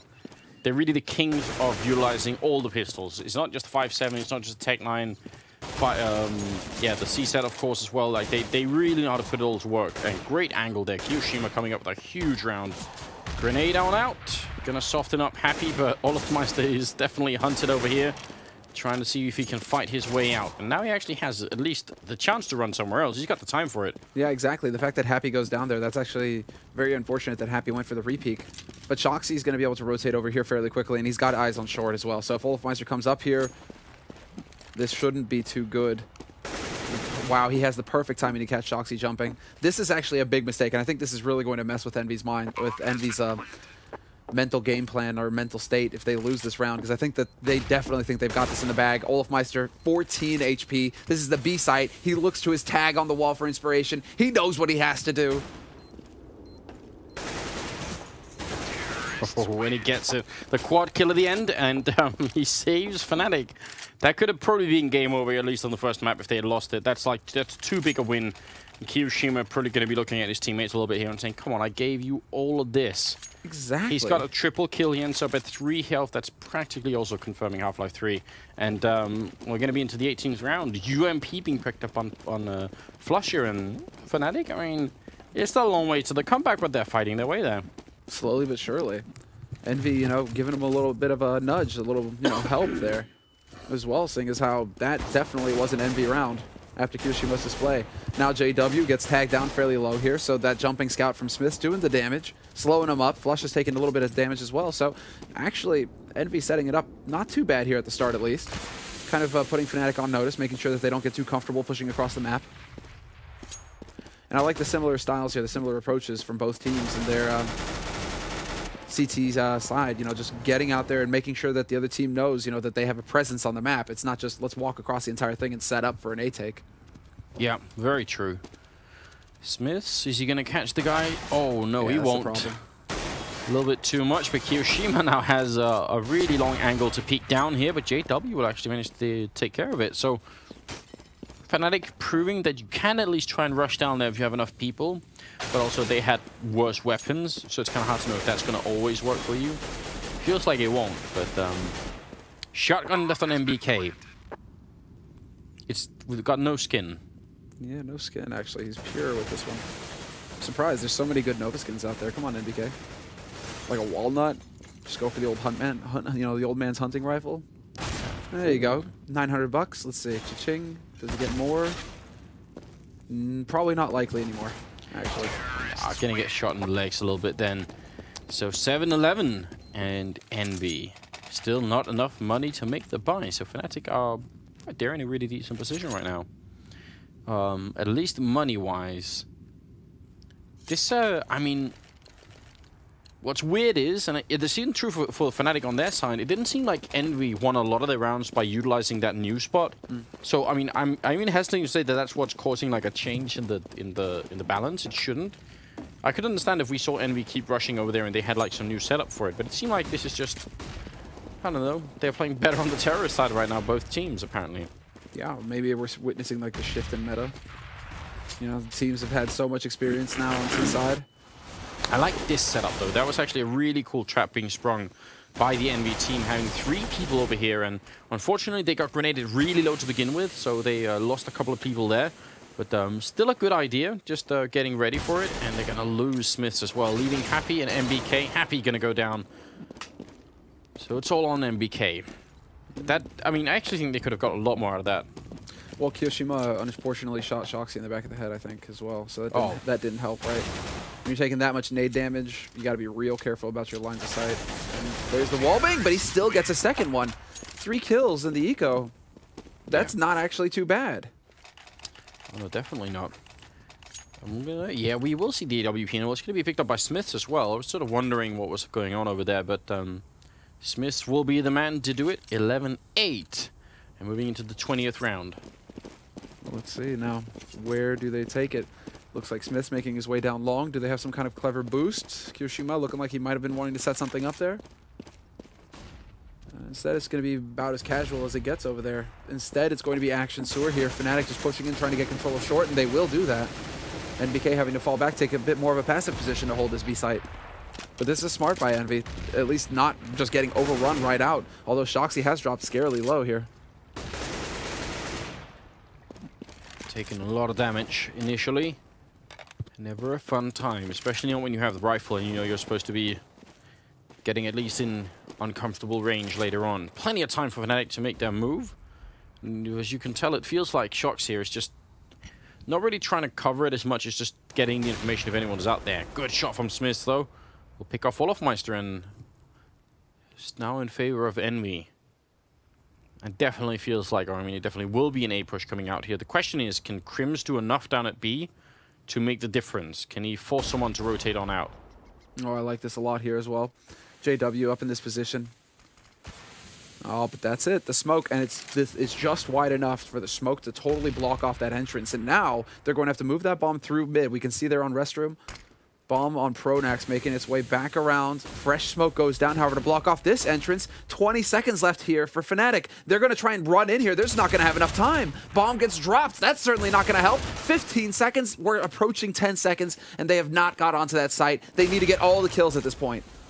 Yeah, don't know why JW didn't get more damage in there, but Smith will go down eventually. 2 seconds left, and that will be the end of it. NBK with the final pick-off, and yeah, Fnatic kind of running out of time at the end there, which is unfortunate. And I thought actually that if they waited long enough, that Crims was going to be the guy to try and get a pick off at B and sort of force Fnatic to make a rotation up at A, but he just ended up joining them, and that was it.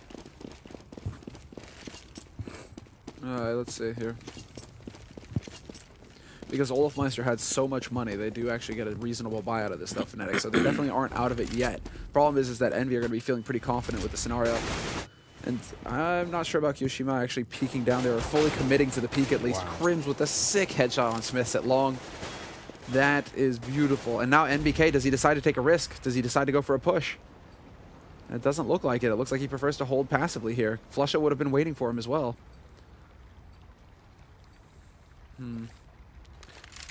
I mean, yeah. I think Kyoshima like overstepped just a little bit. He could have gone for a shoulder peek rather than fully committing and dropping both feet down there.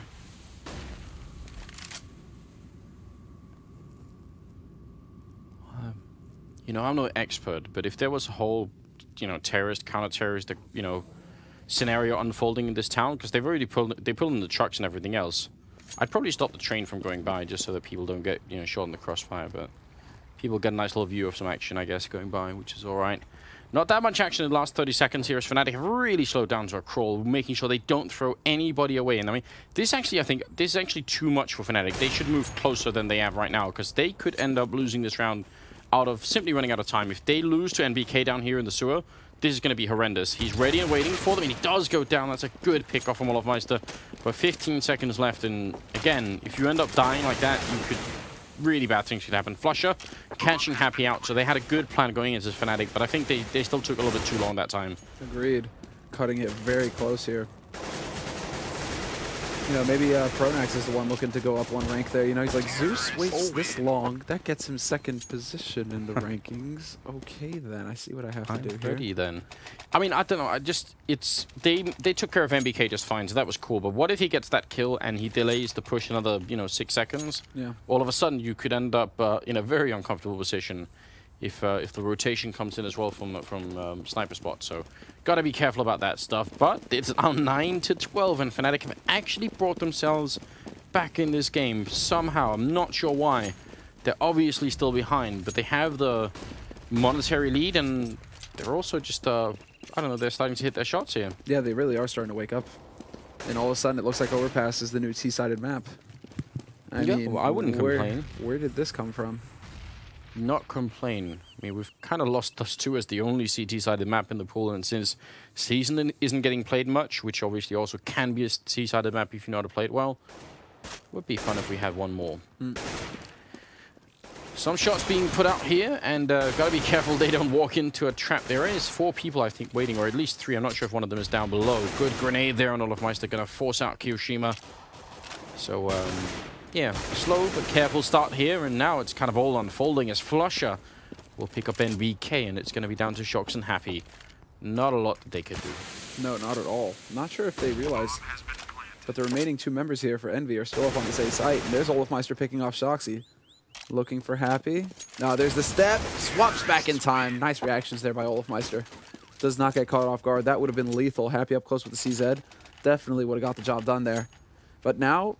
2 rounds separating them. This is one hell of a comeback. After that first half, I thought it would be lights out for Fnatic in the second half and that we'd be moving on to the next map, but yeah, somehow Fnatic are just climbing back into this. I mean, look at Olofmeister. He was down there with Flusher and JW for like 5-6 kills. I think he actually had 5 kills at some point during the first half, and now he's all the way up to 19. He's overtaken Pronax.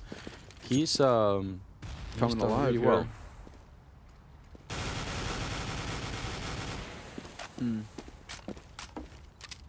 And the setup as well, but now we start to see a shift in how Envy are approaching this. Look at how passively they're holding back now on the side stick. A site, they haven't moved. They aren't even peeking out to long. They aren't taking any risks because Smith, last few times he's peeked at long, he's gotten his head taken off. So Seems like now they're just like, okay, we're not even going to show ourselves. We're literally going to let them waste time trying to clear all the angles. And on B site, same thing. Just holding the triangle basically over there. So Envy do not want to give Fnatic the entry frag. That's basically the name of their game plan right now.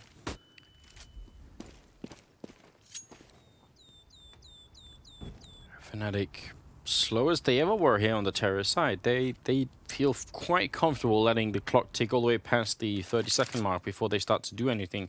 And you can tell that's going to happen because the bomb is still all the way back here, so only just making its way close enough. 30, 40 seconds or 30 seconds now, and it's a little bit scary, I have to say.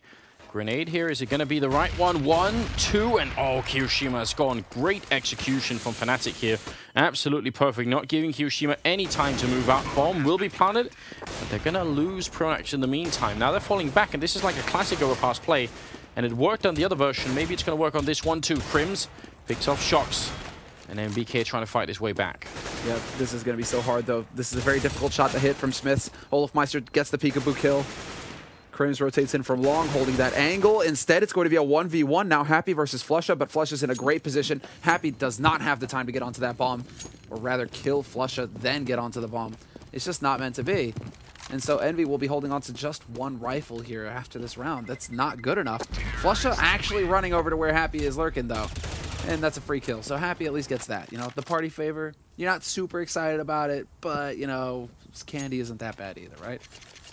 You get something, right? It's something. Not really something worth writing home about. But yeah, 11-12. They've got the one rifle in play right now. And that plant that we just saw, smoking off and planting, instead of trying to clear the whole bomb site, just put the bomb down in front. We've seen it emulated as well on... Well, this is like an emulation of what happens on other maps, like Inferno, for instance, where people, actually in both bomb sites, try and just plant the bomb instead of clearing the whole bomb site. It's a good philosophy, really. Good way of approaching playing the terrorist side. And on this map, it worked really well in the past. Seems to be possible here as well. And that's going to put them in a great position right now. I'm really impressed with Crims right now, man. First half, he was the one doing a lot of the work for Fnatic, and here, man, he's just landing shot after shot.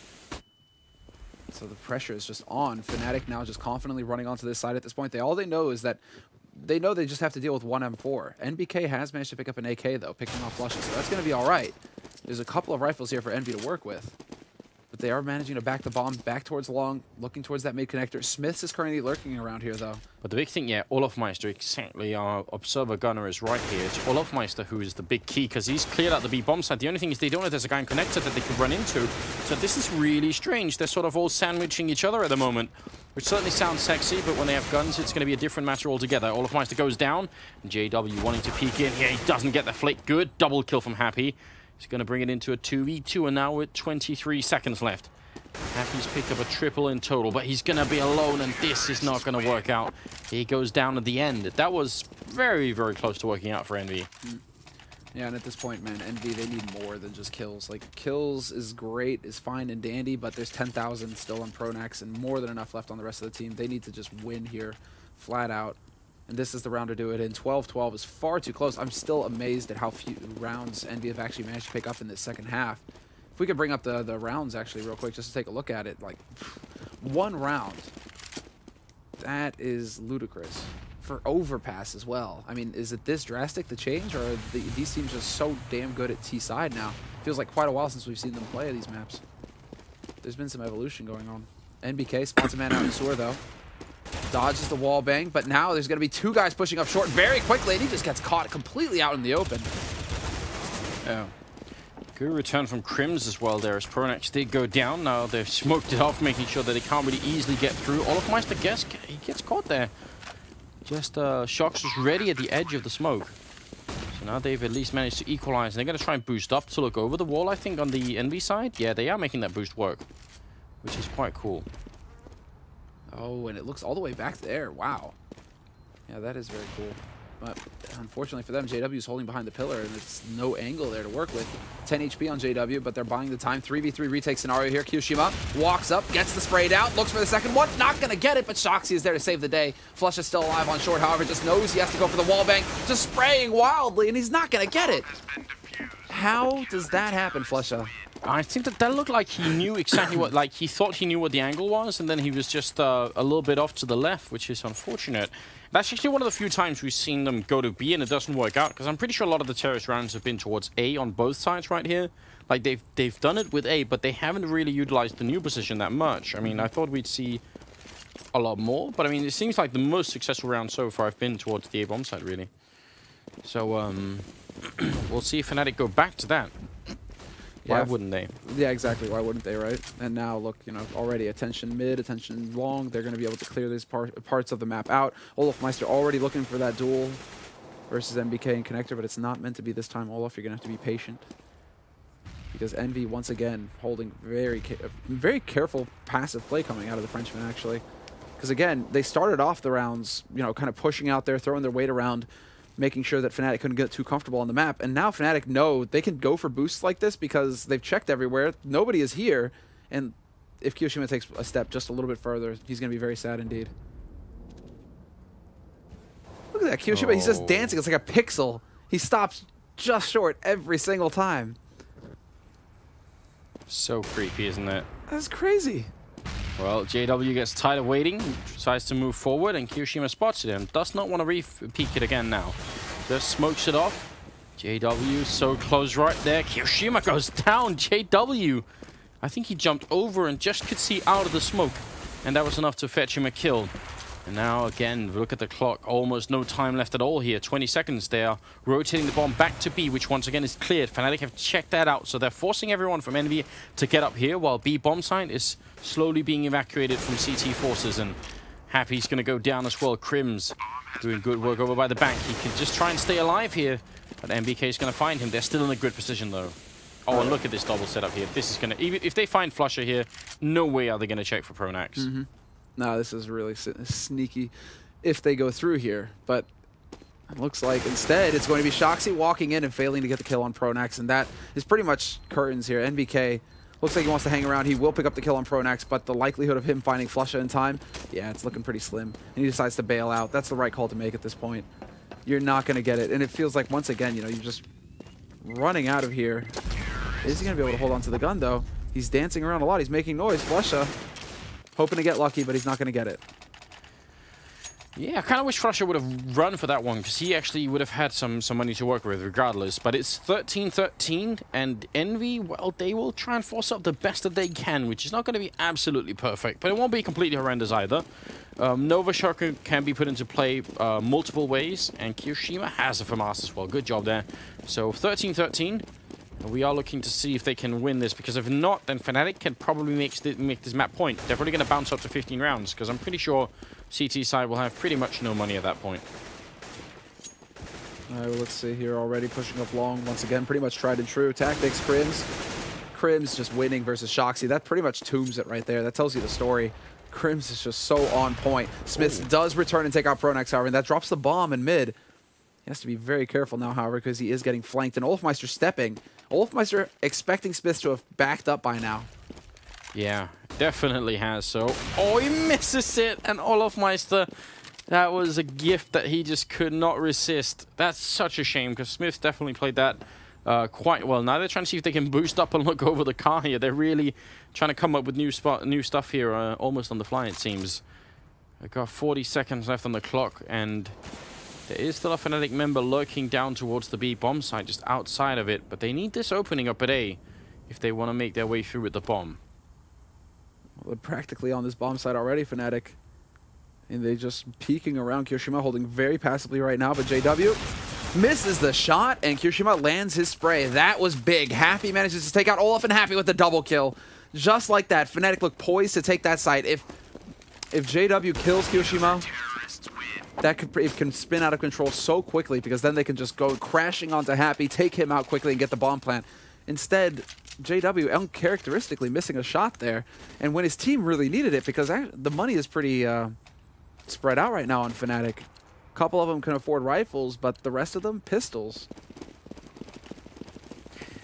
Yeah, and I think they also, they also look like they tunneled vision just a little bit on kioShiMa. They just forgot about the fact that there could be anyone else on that side. So they said, let's just go and find him while he's reloading. And maybe a decent idea, but ultimately, ended up costing them the round. Now 14-13, and Envy finally coming up with a round. It seems like it's been a while since they've been winning anything, but they might be able to close this out. Kiyoshima going to pick up Flusher.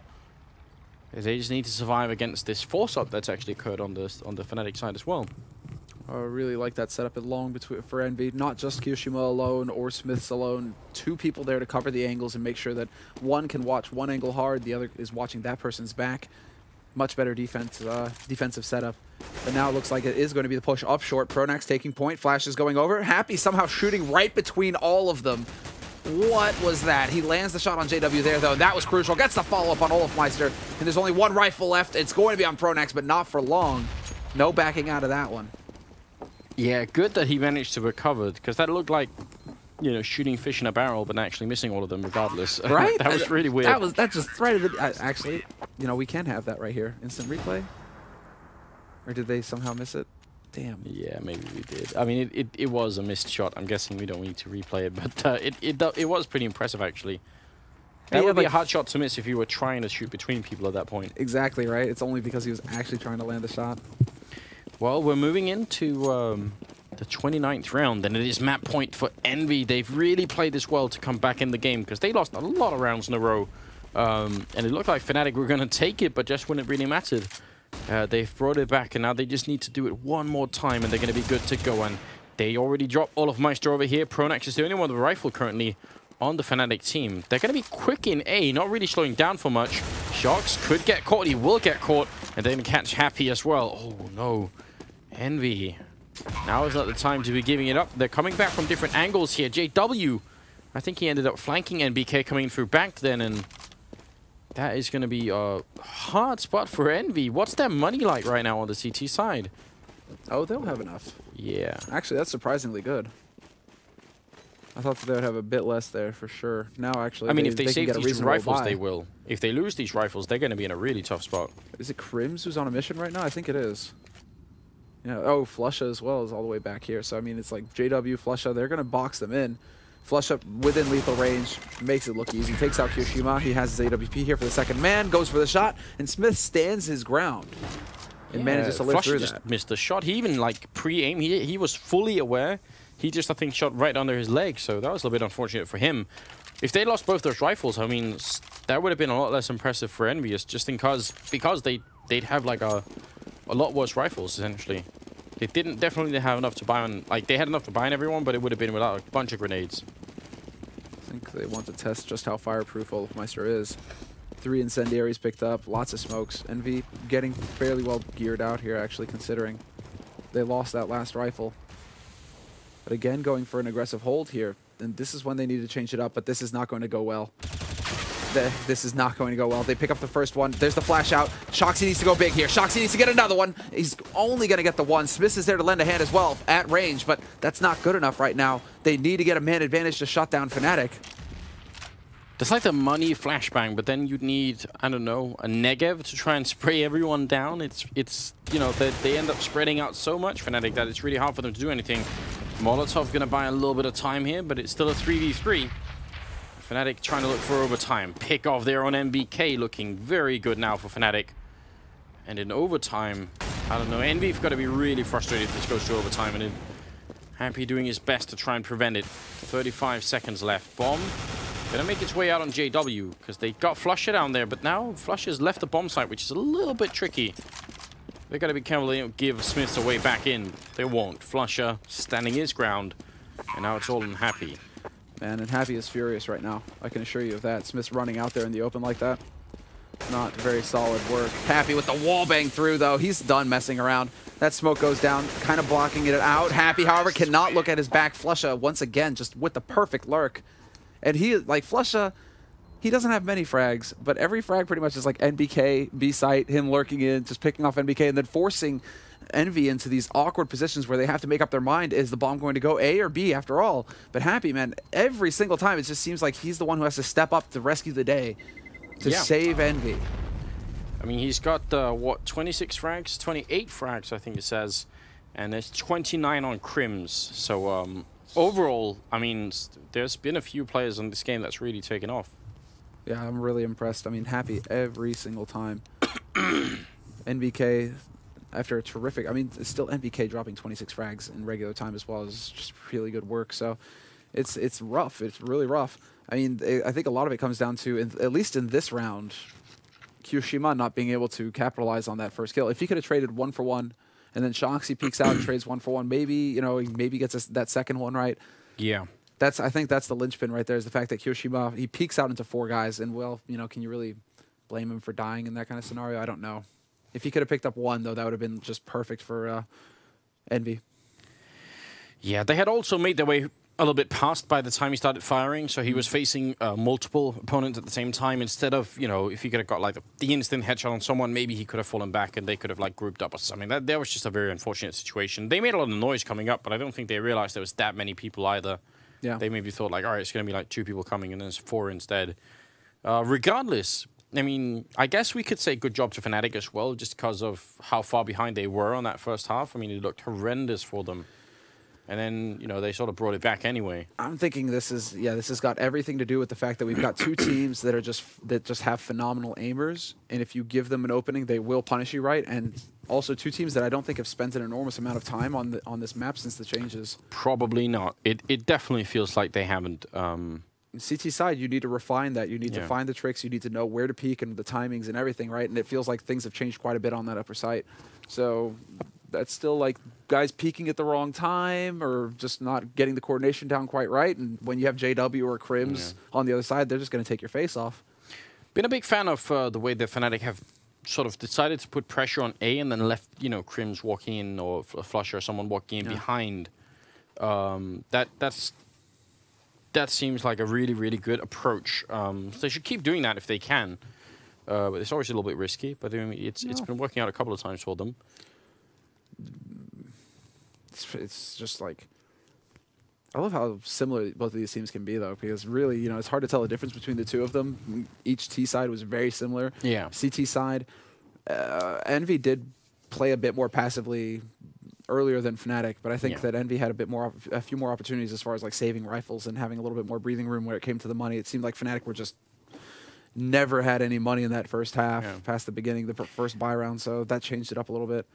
I mean, something that neither team spent a lot of time on. Fnatic were sort of down and connected to begin with a couple of people on the stairwell and stuff, but we've seen a bunch of teams actually try and work the connector and the sewer area sort of jointly so that people from either area can back each other up and have like a huge person in the middle of the map, but it seemed like that's not...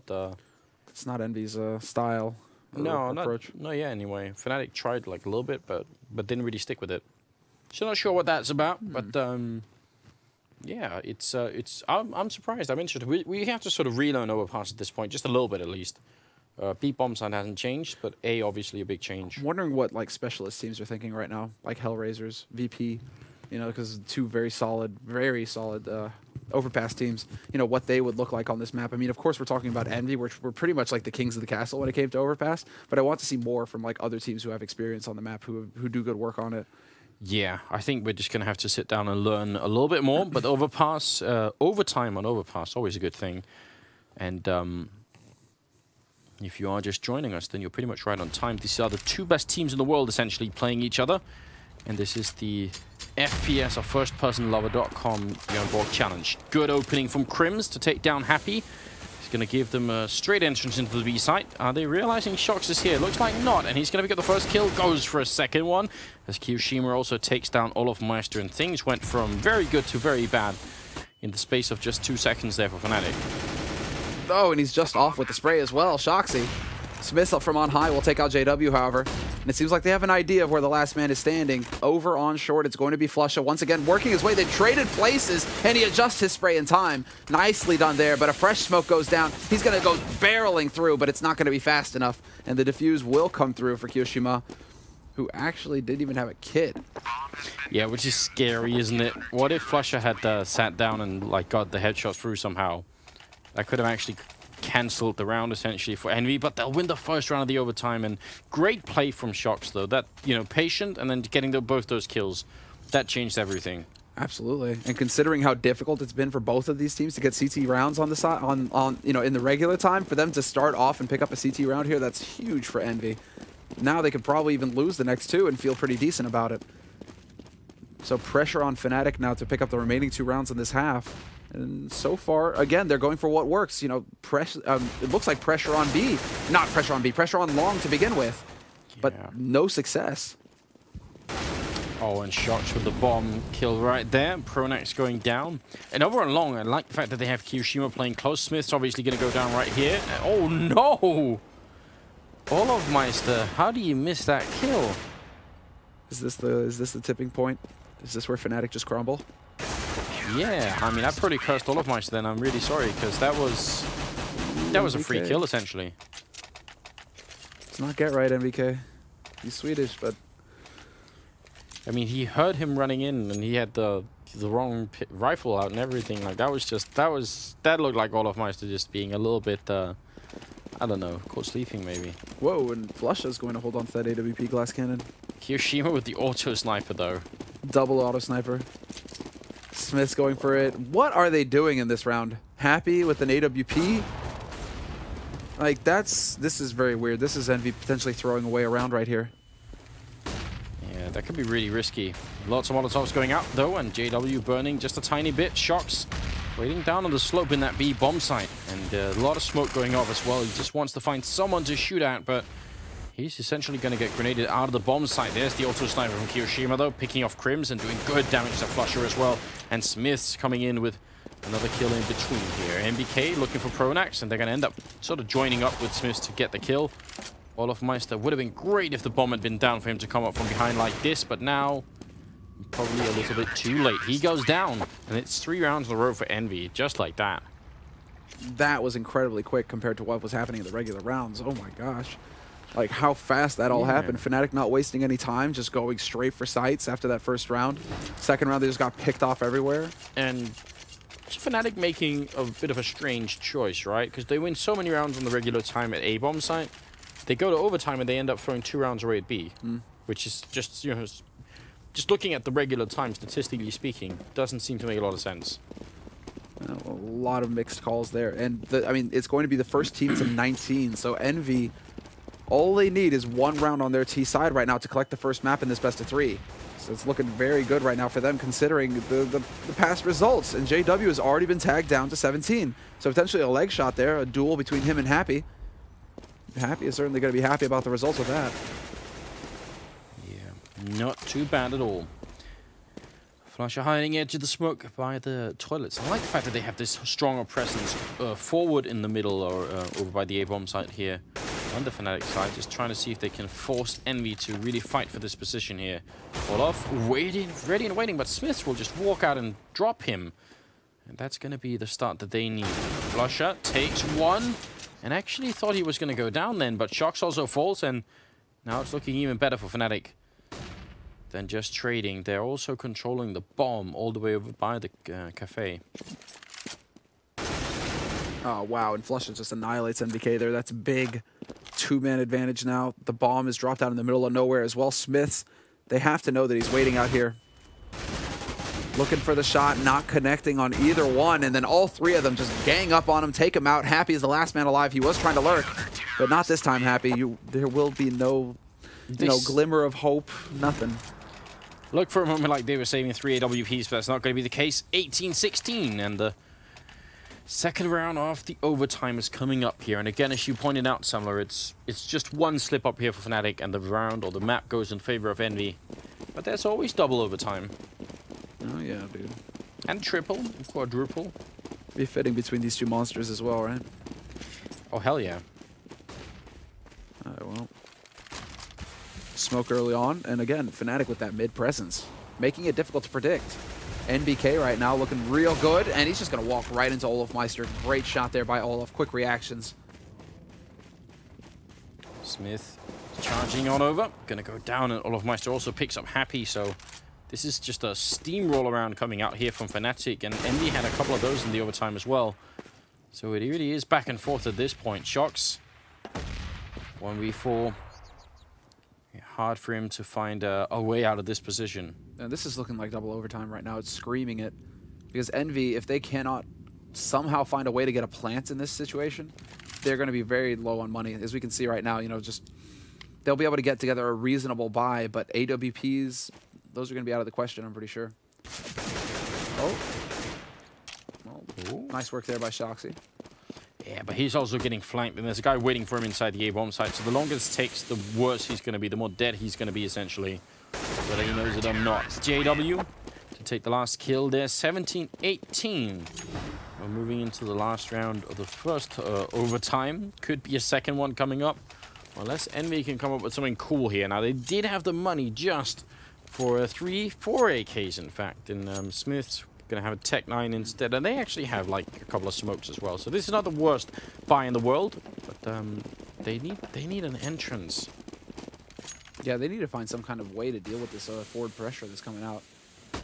And they seem to go for connector this time around. Last time around it was Olofmeister with the AWP, and that's what they're thinking. That's what they were trying to adjust for. But flusha gets the double spray down, takes out NBK and Happy, and that cannot be allowed to happen. They put 2 guys through connector that time to see if they could actually trade with Olof. If Olof is holding close again, they'll get him. But wow, Shoxy gets a running headshot on flusha, so that's big. Brings it back to a 3-on-4 at least. But then JW is in, and Crims with the flank, and it just completely falls apart for Envy. Smith's good shot there onto Pronax. That was definitely impressive, but it probably won't alter the outcome of the round here. Walking right in, and JW will miss a shot, but he's still going to get the kill. 18-18, and it's going to be double overtime with 33 fracks on Crims. I mean, it's not quite Kenny with his 50, but still pretty good. He's working his way there. Actually, yeah, Crims has certainly slowed down as well, because wasn't he at like 28? Yeah, I think so. At the end of regular time. So Crims pretty calm and collected in this overtime. But now we get to see, can Envy actually get on the board? Apparently, Overpass has gone back to being a CT-sided map, Anders. Overtime has brought it out in them. You know, they remember how to hold angles and catch people off guard. Switcherino. Did we? No, I was going to say maybe we skipped past midnight. It's a new day, so, you know, opposite day is gone. But not quite yet. Another 30 minutes, at least Swedish time, before we change over to that. Well, a minute, 30 seconds. They're moving quite fast up towards the playground, and they're going to run into Crims. You said he was out of action for a bit, Summer, and maybe he took that personally. Gets him with the kill, but Smith will stop him. Still a really good trade coming out right now for the Fnatic team. And flusha getting caught a little bit too aggressive, or a little bit too happy there, just skipping along. Yeah, but the Boostmeister is on the hunt right now, and he's already got the flank as well. Happy has no idea that there's somebody behind him. Look at how he's holding this angle. It's a free kill. Olaf, do you go for the knife? Oh, he checks. He looks back. He's going to do it. He sees his knife. He sees Happy's knife. I think he made a noise then and sort of gave up on it. He had the opportunity. Oh, I love it, Olaf. That's the kind of style play that's really going to get in your enemy's head. That's going to mess with them. If he'd have got the knife, but I like how he didn't want to take the risk. He just wanted to mess with them just enough, right? I think if he hadn't made that noise jumping up, he would have gone for it. But that was a little bit too much, even for him. We're MBK here. I mean, he's probably thinking, I get one pick off, maybe I can get myself in a position where I can at least put the bomb down here. I have a smoke as well, so, you know, one kill, smoke off, put the bomb down real quick. Mm-hmm. But they're holding so very passively right now. Like Olofmeister back of the site, waiting in bank. They still have a man on the site himself. That's Pronax. Whoa, what a shot there by NBK. Yeah, very good. Not going to be good enough, sadly. Pronax was there lurking, but that was a very nice shot by NBK. 19-18. At this point, we need the first team to 22 rounds to take the victory here. See how that's going to unfold. It's looking pretty grim here for the Frenchmen, I think. Like right now, Fnatic, they've just come alive again.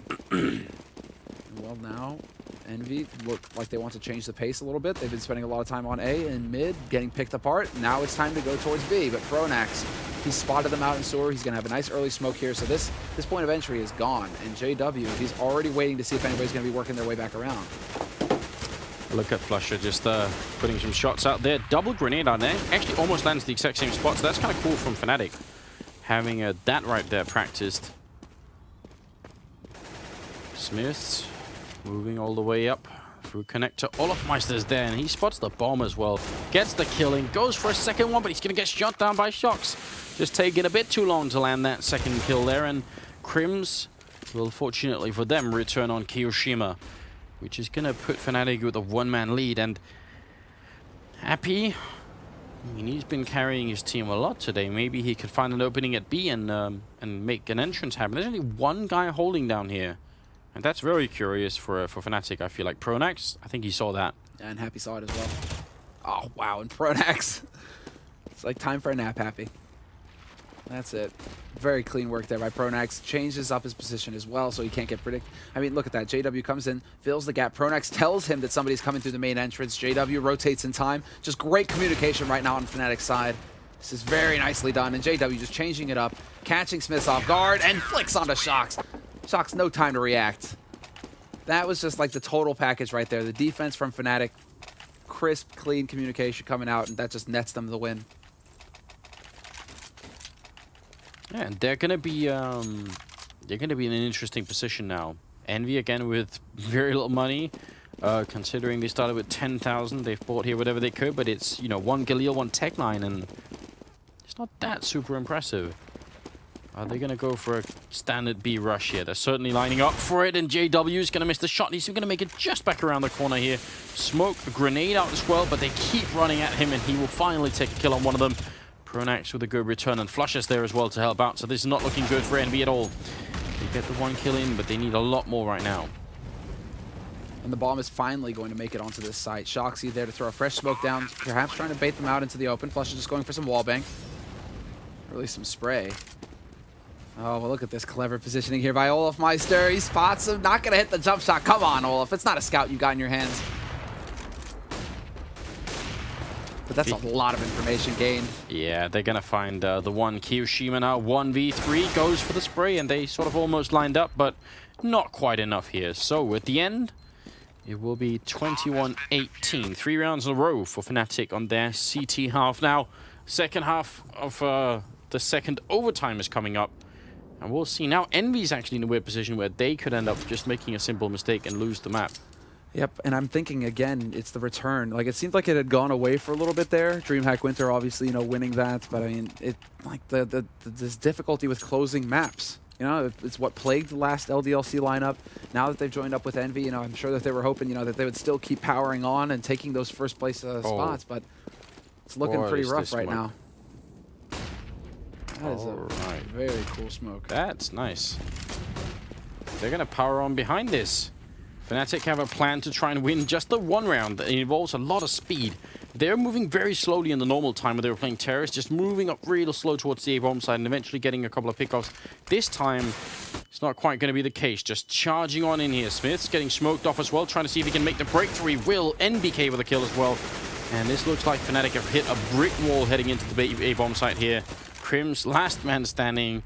They definitely had a plan, but I don't think it was this.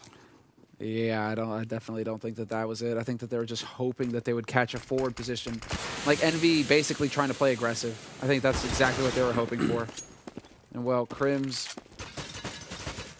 I think it was like more about, you know, the Blitzkrieg, you know, get onto that bomb site before Fnatic even knew they were there. And then deal with them if they try and come back onto the site to retake, obviously, if they're coming back in from mid, leave a lurker behind or something. But I think they were definitely hoping to find at least just like 1 guy on that site, not 2. So Fnatic, well, worth going for the gamble. They have a couple of rounds still, so I mean, it's not the end of the world. They could go for something aggressive just to try and shake things up. I'm not going to fault them for that, for sure. As far as Envy are concerned right now, that's going to be a bit of a breath of fresh air. They pick up 1. Shoxy getting tagged down in connector, and he goes for the repeat. Olofmeister punishes him for the audacity. Yeah, but Smiths, he did get 1 kill in return, and they dropped Crim's, the top frag rate. I think 37 or some kills at the moment, so that's definitely gonna make a big difference here. Now at 4v4, you could tell that Fnatic are sort of back to the old pace. They're trying to see if they can change it up again, and it worked so well for them towards A. Just leave Flusha down here at B, put pressure on A, and see if he can't get into B and lock it out. Although NBK is in a very strong position right here. Yeah, this is quite clever. And he's even going to make it sound like he's somewhere on the site. I'm not here right now, Flusha. There he is. Spots the legs, picks it up. That's very clean work by NBK. Oh. Smiths puts Olofmeister to sleep. Smiths gets the double kill, takes out JW. And Kiyoshima catches Pronax working in from long. All of a sudden, Envy are remembering how to play CT side as well. Envy are not done yet. What is going on? Lots of overtime is what we're in store for here, because if they just keep winning all their CT side rounds, I don't know if it's in the rules somewhere if there's like a limit to overtime. Like how many overtimes can actually happen? Like once we get to 10, both teams just lose and they just like, you know, LGB wins the tournament. That's it. You've disgraced yourselves. You're just out. Well, they're going to try and see if they can go for B once again here, Fnatic. And Smoke and Molotov at the same time. Bit of a waste of $600 there, but Smoke at least will still be in place to try and see if they can buy a little bit more time here on the Envy side. Already got 3 people in the bomb side, including the guy up on Sniper Spot. So should be a fairly manageable defense coming out. Olofmeister, is he going to be backstabbing once again? They tried that last time for the B push, and it really didn't work out because they all got Killer B before Olof got anything done. And it seems like it's the same recipe this time. Olofmeister dies, and it's on Flusher here. 1v4, and we're looking at double overtime. No, sorry, triple overtime. Triple overtime. It's not every day we get to see this. And it is fitting it's between both of these teams. NBK deciding to wake up. I mean, look at the frags right now. It's like 33, 35, 35. That's very solid work on the CT side. Crims is the one who's doing the majority of the work over on Fnatic's side, at least. It seems 37 frags from him. But at 31 on Olaf as well. Yeah, Olofmeister has actually come alive as well towards the end of that second half and into overtime. He's really starting to light him up. JW, surprisingly enough, is actually the one who's not had the most luck. So now we go into a second round of overtime here, ladies and gents. This is going to be the first to pick up 4 rounds here. So we're looking at 25, first to 25.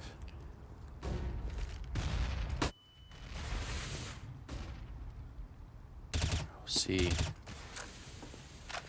Fnatic. Could they use Olofmeister's AWP to find an opening? Crims getting tickled a bit through the smoke. Not going to be too happy about that one, but you could see Olofmeister sort of wedging his way forward, but he looks the wrong way. And he actually had no backup there, so there's no one that could return the kill. Smith finds JW all the way by Picnic, and now it's going to be really tricky. I think they wanted to do it in reverse this time. They needed to pick off at A and then go to B. But they just walk in and kill Happy. NBK going to fall as well. If they win this round, Fnatic, surely that's going to be it. But they've roasted Pronax just as the bomb goes down, and now it is Crims and Flusher left. And Flusher's maybe in a good position. Yeah, he's going to peek up just at the right time to get off Smith there. That's a very good peek. And Flusher picking up a double. It's all on Kiyoshima now. 1v2, and they should just hide. They don't have to fight Kiyoshima at all. Yeah, exactly. And that's what Flusher's doing right now. He's just trying to peek, be very quick. Kiyoshima will catch him out, but Crims is still alive, and Crims has plenty of time to work with here. Oh, goes back and checks. I was about to say, he's not faking right now, man. 38 kills for Crims, and the round is won for Fnatic. It's the first terrorist round we've seen in the last 12 rounds. After just the complete terrorist show that the regular time was, it's just a total 180. Yeah, because all the rounds in overtime are won on the CT side. I guess it took 15 rounds each, you know, to remember how to play CT going into overtime. And now things have kind of returned to normal in some weird kind of way. The big question is, can Fnatic now go back on the CT side and actually win their rounds? Because otherwise it's going to be almost like a circus. Good double setup over on Long here. And he's going to miss the shot there, JW, and they're ready to sort of peek him out as soon as that happens. So that's a nice setup from Envy. Oh, and the wallbang through. Oh, not necessarily a wallbang. I keep wanting to say wallbang through smoke, but the spray through the smoke. Shoxy catches out Olofmeister, and this is definitely looking like a solid round here for Envy, barring some kind of major mistake. But as far as Fnatic are concerned, there it is. The opening to take out NBK. Pronax just delivering. Crims takes out Happy, and now we're into a 2-on-2. Just like that, in the blink of an eye, the B defense is annihilated. That's a very solid spray from Pronax. I'm really impressed by that shot up at the Sniper Spot. So 2v2, you're right. There is just a fresh smoke going down. They even have 2 HC grenades here to try and keep Envy back, and this is not going to be easy. Envy do have a smoke if they want to try and ninja defuse it, but that's not always as easy as it seems. Background here, Pronax ready and waiting, and he's going to get the first kill. Keep spraying, and triple kill from the Swedish captain is going to leave Smith in a very awkward spot. He goes down to Crims, and that's 2 rounds in a row here for Fnatic on the T side. They are going to be very happy with this. But yeah, look at this one. The first one's really good, but this is some good spray. It almost looks like he walks into it, Shox. He sort of ran into the bullet. Yeah, I think that was Shox. He's just taking that extra step there. And not fitting. Well, fitting, I guess, that it is Shoxy, because I'm pretty sure that Shoxy is very annoyed right now. Very annoyed with the team. Has a bit, sometimes when things like this don't close out. I mean, I think Shoxy, if anybody, is like the most frustrated with when Envy really struggled to close rounds, close out maps that they should be winning. When you get such a terrific start and then you cannot close the map, I mean, it's some kind of mental thing that Envy have to deal with. Well, Heavy trying to take matters into his own hands, but they really, I mean, losing 2 rounds in a row like that and then having to play the last round here with Famasis, not exactly encouraging. But they have moved around quite a bit on the map here, and oh, JW, he's aware of it somehow, almost misses the kill then. A little bit sloppy, but he gets the kill on Kyoshima regardless. Now, are they going to check the whole site here? Because I think Smith is still over on long waiting. If they can get this last round home, that's almost going to be too much. Great double from Smith, though. Going to bring it back in their favor. NBK gets the 1, but how's all on Pronax here? He's done it before, but this is going to be tough. Very nice timing with the flash. Oh, does he spot him? No, he does not. Shoxy with the clever positioning. But still, now, the question, you know, can Envy pick up 2 rounds? Can Envy pick up 3 rounds on their T side? But, I mean, 2 rounds, it seems...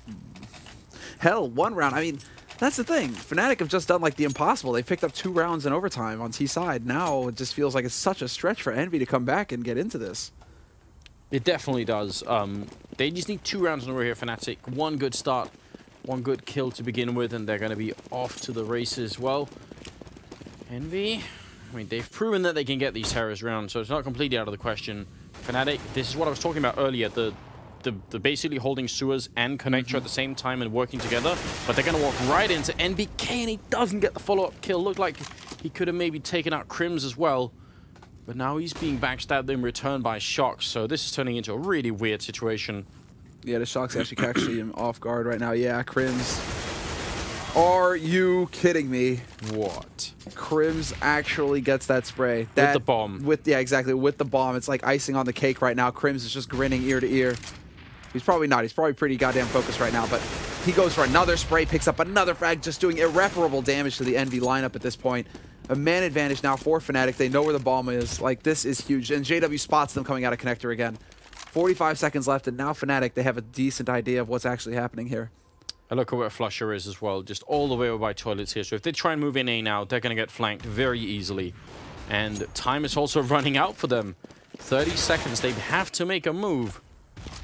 And they can't make any mistakes. They need an entry frag on JW, need to get in, get the bomb down, and then fight for the defuse after that. 20 seconds now.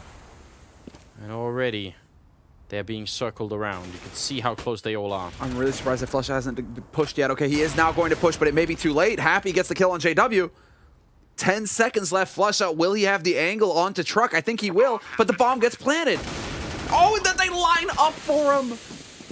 The perfect angle. Crims and Flusha deliver.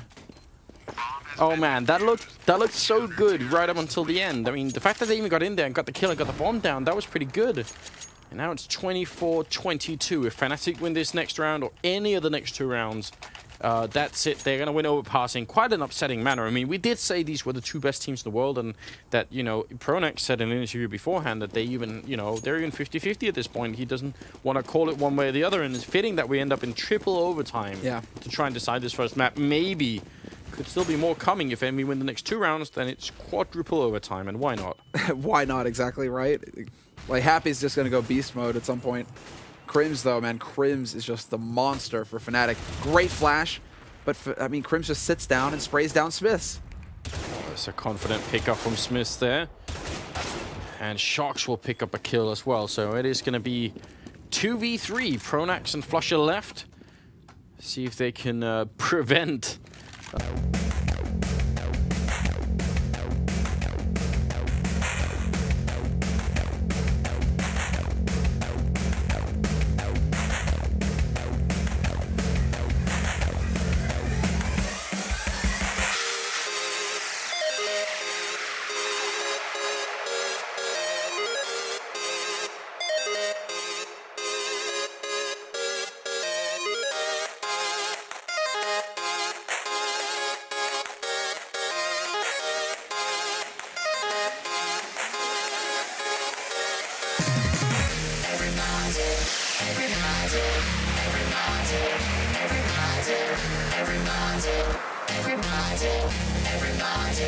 Let's rock.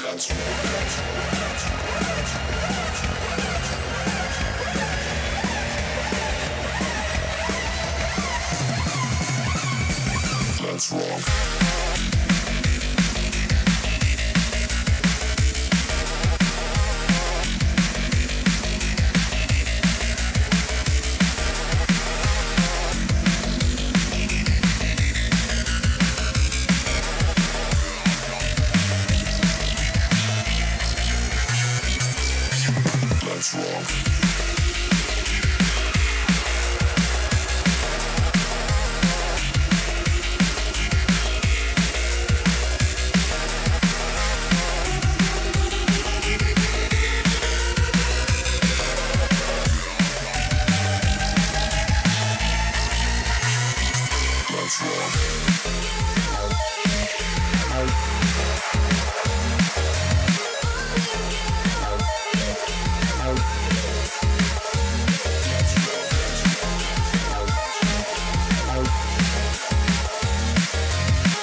Welcome back, ladies and gentlemen. It is the second map here in the winners match. Obviously, Fnatic earlier in the day, they took out LGB. Envy took out Hellraisers. So now we've got the winners match coming up. What's up?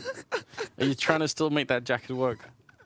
I'm trying, dude, except that now that I look at it, when I have it zipped up just halfway like this, it looks like I've got a magnificent pair of breasts right now, dude. Yeah, I mean, it's a bit unfortunate, really.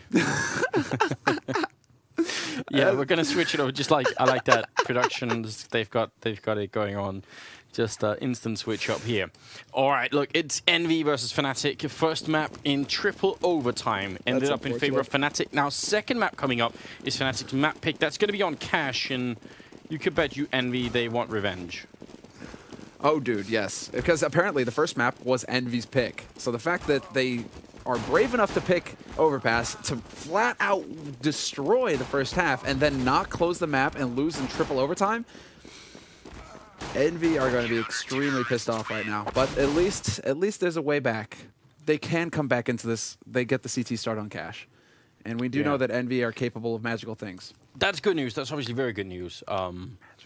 It could be fun with the third map here. Why not get that in there? You know, now that we finally have these two teams playing each other again, it's always good. No, this is big, man. This is big. Okay, so Cash, we know that Envy are very capable on it. This is Fnatic's pick, so we know that Fnatic are very capable on it. I mean, they pretty much won Pantamera on this map, so this is now time for Fnatic to go toe-to-toe with Envy. And Envy, nice setup here. Very standard setup, actually, although they did really commit NBK to his corner. So I guess no surprise there, right? This is actually slightly crazy. They're pushing, what, 2 people out while having a third one in the background? They had essentially no mid control in the beginning. I love this play. Look at this Envy. Second for second, they're winning this round. They're just moving forward. And Fnatic haven't got no clue in the world. But Smith is actually going to find a target in the middle. Jumps to try and take this shot. And there's going to be NBK with the duels. Taking down one. There's JW going down in the middle. Oh, sorry, no, not in the middle. But Flusher's going to fall as well. Shox with a really good double, then a triple. And that's going to be the end of it. I like Smith trying to take the jump, though. Oh, yeah. Kukli style. Trying to channel that inner Kali, yeah. I mean, that inner Olaf as well, you know. I think it was Olaf that he was taking the fight with mid as well, wasn't it? No, it was Flusha. It was Flusha. Never mind. I thought that would be some kind of like poetic justice as well, you know, because Olafmeister hits those USP jumping shots. So that's not meant to be this time, but what is meant to be, I mean, just a terrific pistol round there for Envy. And NBK really getting to shine with the dualies. We didn't get to see it so much on Overpass. But tonight, yeah, that was a solid idea as well. Pushing up that aggressively with 2 people and a third one to follow. If they had run into a position, they could have maybe tried and overrun it. Got to be careful though. Olafmeister will pick off NBK. Shooting a little bit at the edge of the smoke here. And oh no, Happy goes down as well. Smith has to pick it up, but he's going to drop. It's the Tech-9 double kill for JW, and he's going to get a third one on Shox as well. And Kiyoshima's just kind of, he's not even left the bomb site before it's over. JW ripping Envy apart in this round. Pretty much. No subtlety there. No subtlety, nothing clever about it. Just, I'm going to brute force my way onto the site. That's what JW set his sights to, and that's what he did. And, I mean, it all started with NBK just getting caught out in the middle, taking a bullet to the face from Olafmeister, but JW just coming out of squeak door. Man. There's no stopping that kind of pressure either. Just that Tech-9, you can keep so much pressure going, you know, on the move, never slowing down. It's so difficult to deal with. Yeah, Kiyoshima, if he could hold on to the rifle, definitely be very useful for Envy. On Cash, especially if you move around a lot, you can find that opening. Kiyoshima here, 6 bullets left, and he's going to go down.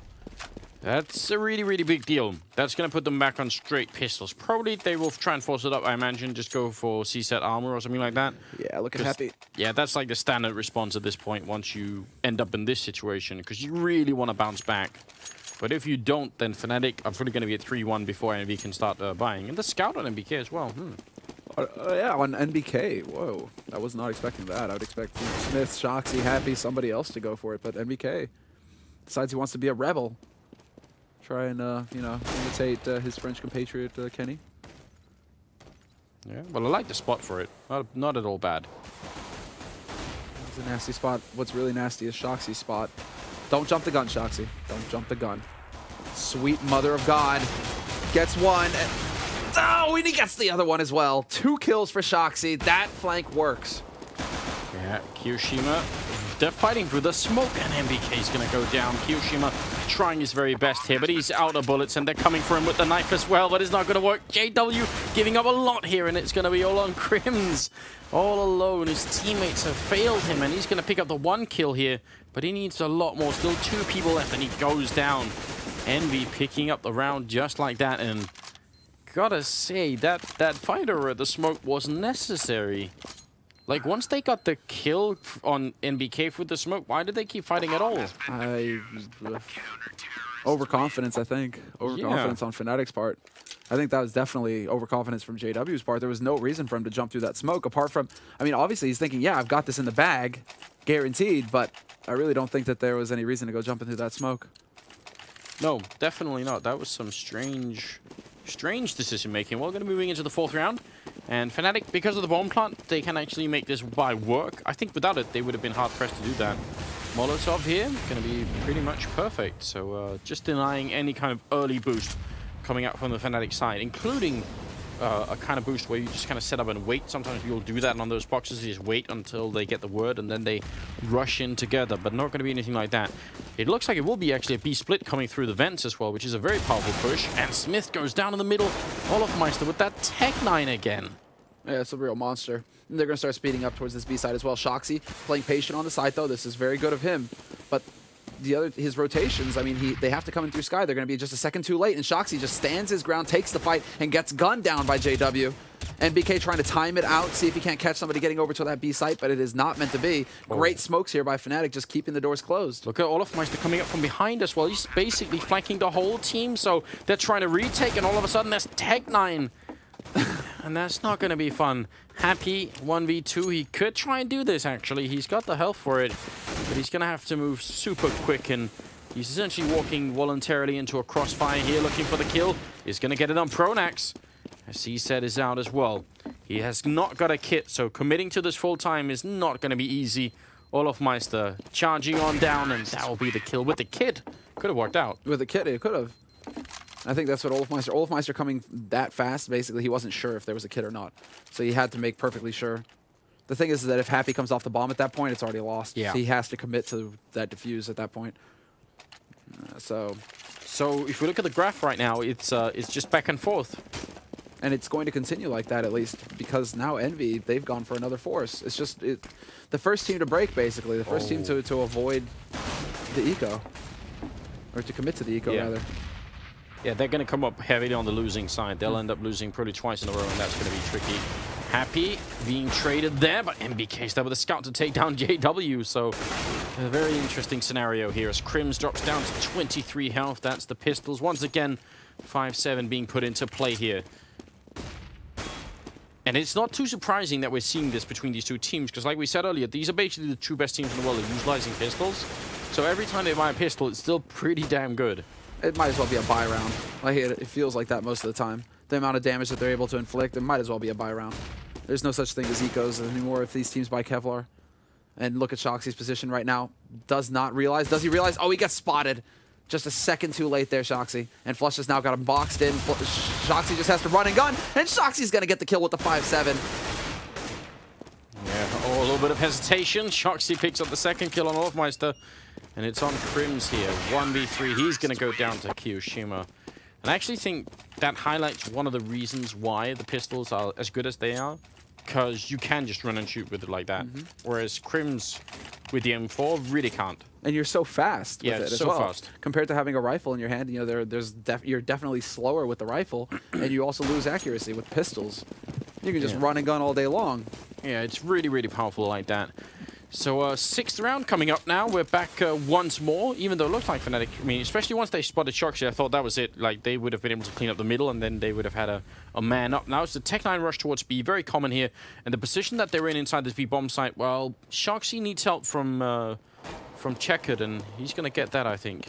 Yeah, Shoxy, not sure if he's going to realize exactly what's coming at him, but...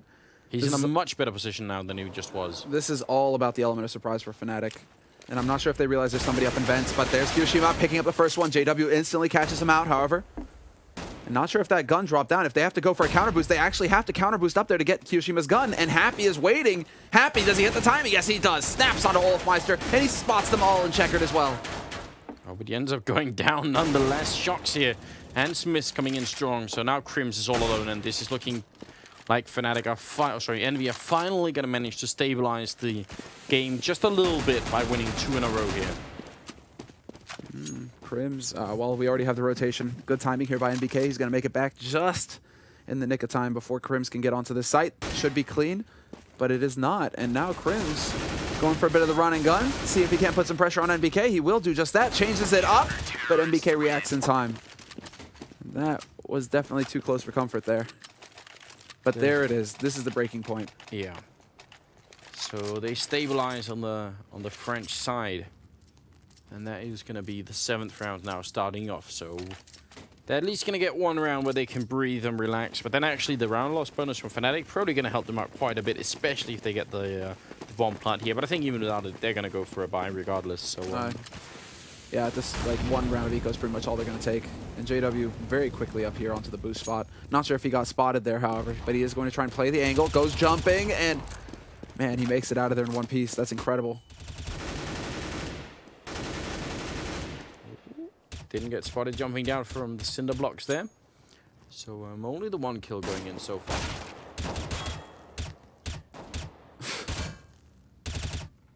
kioShiMa. No, Q, put it onto the boost. Oh, now they get spotted. Now they know this is going to be a mid-rush, probably up to short. And Smith's just way out in the open, gets caught out by JW. Nicely done there by JW, at least inflicting a little bit of damage here to the French lineup.